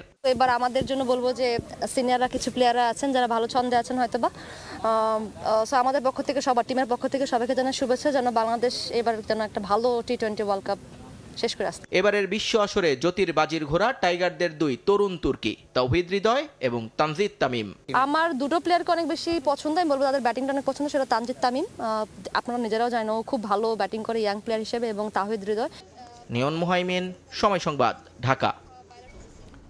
অনেক অনভিজ্ঞ ক্রিকেটারদের নিয়ে বিশ্বকাপ খেলতে যাচ্ছে এবারে বাংলাদেশ, যেখানে সবচেয়ে বেশিবার অংশ নেওয়ার রেকর্ড বিশ্বসেরা অলরাউন্ডার সাকিব আল হাসানের। এখন পর্যন্ত 8টি শর্টার ফরম্যাটের ওয়ার্ল্ড কাপ খেলেছেন বিশ্বসেরা এই অলরাউন্ডার। মাহমুদুল্লাহ রিয়াদের অভিজ্ঞতা আছে 7 আসরে অংশ নেয়ার, আর প্রথমবারের মতো টি-20 বিশ্বকাপ দলে রয়েছেন 6 টাইগার ক্রিকেটার। সব জল্পনা উড়িয়ে টি-20 বিশ্বকাপের দল ঘোষণা করেছে বাংলাদেশ, যেখানে রয়েছে বিশ্বকাপের মঞ্চে বেশ কয়েকবার প্রতিনিধিত্ব করা ক্রিকেটার। আবার অনেকের ক্ষেত্রে এটাই হতে যাচ্ছে প্রথম কোনো বিশ্ব আসর। এই দল নিয়েই মিশনে যাবে লাল সবুজ। দেখে নেওয়া যাক দলে জায়গা পাওয়া কার কততম বিশ্বকাপ হতে যাচ্ছে এবারের আসরটি। অংশগ্রহণের দিক থেকে টাইগারদের দলে সবচেয়ে অভিজ্ঞ সাকিব আল হাসান। এর আগে শর্টার ফরম্যাটের ওয়ার্ল্ড কাপ খেলেছেন 8 বার। এই ফরম্যাটের বিশ্ব আসরে 47 উইকেট নিয়ে সর্বোচ্চ উইকেট শিকারের রেকর্ড সাকিবের। বিশ্বসেরা অলরাউন্ডার ওয়েস্ট ইন্ডিজ ও যুক্তরাষ্ট্রে খেলবেন নিজের 9তম আসর। তবে এই কীর্তিতে অবশ্য একাই নন সাকিব। ভারতের অধিনায়ক রোহিত শর্মাও খেলবেন ক্যারিয়ারের 9তম টি-20 বিশ্বকাপ। অল্পের জন্য এই দুই ক্রিকেটারের পাশে নাম লেখাতে পারেননি মাহমুদুল্লাহ রিয়াদ। 2007 থেকে 2021 সাল পর্যন্ত 60টি টি-20 বিশ্বকাপ দলে ছিলেন সাইলেন্ট কিলার। সর্বশেষ 2022 বিশ্বকাপে অস্ট্রেলিয়া সফরে ছিলেন না অভিজ্ঞ এই ক্রিকেটার। এবার 8তম কোটা পূরণ করতে যাচ্ছেন মাহমুদুল্লাহ। চোট কাটিয়ে একাদশে ফিরলে 5মবারের মতো সীমিত ওভারের বিশ্বকাপ হবে তাসকিন আহমেদের। আর সৌম্য সরকার ও পেসার মোস্তাফিজুর রহমান খেলবেন 4র্থবারের মতো। তাদের থেকে একটি করে কম 3য় ওয়ার্ল্ড কাপ হতে যাচ্ছে লিটন শরীফুলের। এর আগে 2021 ও 2022 বিশ্বকাপে প্রতিনিধিত্ব করেছেন তারা। এদিকে দ্বিতীয়বারের মতো 20 ওভারের বিশ্বকাপ খেলবেন অধিনায়ক নাজমুল হোসেন শান্ত। 2022-এ প্রথম শর্টার ফরম্যাটের বিশ্ব মঞ্চে খেলেছেন তিনি। তার মতোই শেখ মেহেদিরও এটা হবে দ্বিতীয় টি-20 আসর। ঘোষিত দলে প্রথমবারের মতো টি-20 বিশ্বকাপে অংশ নেবেন 6 ক্রিকেটার। ওপেনার তানজিদ হাসান, তাওহিদ হৃদয়, জাকের আলী, তানভীর ইসলাম, রিশাদ হোসেন ও তানজিদ সাকিবদের এটাই প্রথম। তবে তানজিদ, তাওহিদ ও সাকিবের রয়েছে অন্য সংস্করণে একটি করে বিশ্বকাপ খেলার অভিজ্ঞতা। 3 জনই খেলেছেন ভারতে ওয়ানডে বিশ্বকাপ। রিফাতুল ইসলাম মিরন, সময় সংবাদ। আইসিসি টি-20 অলরাউন্ডার র্যাঙ্কিংয়ে সাকিব আল হাসানের সঙ্গে শীর্ষস্থান ভাগাভাগি করে নিয়েছেন ওয়ারিন্দু হাসারাঙ্গা। মিস্টার 75-এর সমান 228 রেটিং পয়েন্ট নিয়ে এক ধাপ এগিয়ে সাকিবের সঙ্গে এখন শীর্ষে অবস্থান করছেন হাসারাঙ্গা। এদিকে টি-20 বোলিং র্যাঙ্কিংয়ে উন্নতি করেছেন মুস্তাফিজুর রহমান, যিনি আইপিএলেও ভালো করেছেন এবং জিম্বাবুয়ে সিরিজেও তার ভালো পারফরমেন্স ছিল, এবং ভালো করেছেন তাসকিন আহমেদও। 3 ধাপ এগিয়ে 23 নম্বরে উঠে এসেছেন তাসকিন আহমেদ। 5 ধাপ এগিয়ে 25তম স্থানে এখন মুস্তাফিজুর রহমান। জিম্বাবুয়ের বিপক্ষে টি-20 সিরিজ দিয়ে আন্তর্জাতিক টি-20তে প্রায় 10 মাস পর ফিরেছেন সাকিব আল হাসান। ব্যাটিংয়ে ভালো না করলেও বোলিংয়ে ছিলেন দুর্দান্ত। চতুর্থ টি-20তে 4 উইকেট তুলে নেন মিস্টার 75। সে ম্যাচে পরপর 2 বলে 2 উইকেট নিয়ে বাংলাদেশকে 5 রানের রুদ্ধশ্বাস জয় এনে দেন এই অলরাউন্ডার। শেষ টি-20তে 9 রান খরচায় নেন 1 উইকেট। 2 ম্যাচ খেলে 5.73 ইকোনমিতে নেন 5 উইকেট। তবে ব্যাট হাতে ভালো করতে পারেননি সাকিব। চতুর্থ টি-20তে 1 রানের পর পঞ্চম ম্যাচে রান করেছেন 21, আর তাতে তার রেটিং পয়েন্ট 231 থেকে কমে হয়েছে 228। তবে এই পয়েন্ট নিয়েও আইসিসি র্যাঙ্কিংয়ের শীর্ষস্থান ধরে রেখেছেন সাকিব। তবে তার সঙ্গে শীর্ষস্থানে ভাগ বসিয়েছেন ওয়ানিন্দু হাসারাঙ্গা। সাকিবের সমান 228 পয়েন্ট নিয়ে এক ধাপ এগিয়ে শীর্ষস্থান ভাগাভাগি করেছেন এই শ্রীলঙ্কান ক্রিকেটার। হাসারাঙ্গা আন্তর্জাতিক টি-20তে সবশেষ খেলেছেন চলতি বছর মার্চে বাংলাদেশের বিপক্ষে। সিলেটে সিরিজের তৃতীয় টি-20তে ব্যাট হাতে 13 বলে 15 রান করেন। এছাড়াও 4 ওভার বোলিং করে 32 রান খরচায় নেন 2 উইকেট। তার রেটিং পয়েন্ট 228। সাকিবের পয়েন্ট কমায় এক ধাপ এগিয়ে যৌথভাবে র্যাঙ্কিংয়ের শীর্ষস্থানে এখন হাসারাঙ্গা। এছাড়াও বাংলাদেশের বিপক্ষে টি-20 সিরিজ খেলে আইসিসি টি-20 অলরাউন্ডার র্যাঙ্কিংয়ে 2 ধাপ এগিয়েছেন সিকান্দার রাজা। প্রথম 4 ম্যাচে রান না পেলেও শেষ ম্যাচে 46 বলে করেন 72 রান। 132.85 স্ট্রাইক রেটে সিকান্দার রাজা সিরিজে মোট রান করেন 93। এতে টি-20 অলরাউন্ডারদের র্যাঙ্কিংয়ে 2 ধাপ এগিয়ে 4-এ উঠেছেন জিম্বাবুয়ের অধিনায়ক। বর্তমানে তার রেটিং পয়েন্ট 210। এছাড়াও 218 রেটিং পয়েন্ট নিয়ে টি-20তে অলরাউন্ডারদের র্যাঙ্কিংয়ের 3 নম্বরে আছেন মোহাম্মদ নবী। আইসিসি টি-20 বোলিং র্যাঙ্কিংয়ে উন্নতি করেছেন মোস্তাফিজুর রহমান এবং তাসকিন আহমেদ। জিম্বাবুয়ের বিপক্ষে সিরিজ সেরা হয়েছেন তাসকিন। আইসিসি র্যাঙ্কিংয়ে 3 ধাপ এগিয়ে 23 নম্বরে উঠে এসেছেন এই পেসার। এছাড়াও 5 ধাপ এগিয়ে 25তম স্থানে এখন মোস্তাফিজুর রহমান। এদিকে 7 ধাপ পিছিয়ে টি-20 বোলিং র্যাঙ্কিংয়ে 29তম স্থানে নেমে গেছেন শেখ মেহেদী। তবে performance up to the mark না হলেও 2024 টি-20 বিশ্বকাপের মূল স্কোয়াডে জায়গা পেয়েছেন এই অলরাউন্ডার। ফারজানা জাহান প্রিয়া, সময় সংবাদ। এ পর্যায়ে শীর্ষ সংবাদগুলো জানিয়ে দিচ্ছি আরও একবার। ভোল পাল্টালেন ডোনাল্ড লু। রাজনীতি থেকে সরে খুঁজছেন বাংলাদেশের সঙ্গে সম্পর্ক উন্নয়নের পথ। ইন্দো প্যাসিফিক অঞ্চলে আধিপত্য ধরে রাখাই লক্ষ্য, বলছেন বিশ্লেষকরা। দলের চোখ রাঙানি উপেক্ষা করে আবারও নির্বাচনী মাঠে বিএনপি নেতারা খুলনা বিভাগে লড়ছেন 12 জন। সব উপজেলাতেই আওয়ামী লীগের একাধিক প্রার্থী, আশাবাদী দুপক্ষই। উদ্যোগটা ভালো, যদি বাস্তবায়ন হয় একচোটি তাদেরকে অপসারণ করে ওখানে আমরা নদীর কার্যক্রম সেটা আমরা সম্পন্ন করব। আদি বুড়িগঙ্গা চ্যানেল বাঁচাতে প্রাণান্তকর চেষ্টা। সিটি কর্পোরেশনকে বৃদ্ধাঙ্গুলি দেখিয়ে বহাল তবিয়তে দখলদাররা। বর্ষার পর মানা হবে না অজুহাত, হুঁশিয়ারি দক্ষিণ নগর পিতার।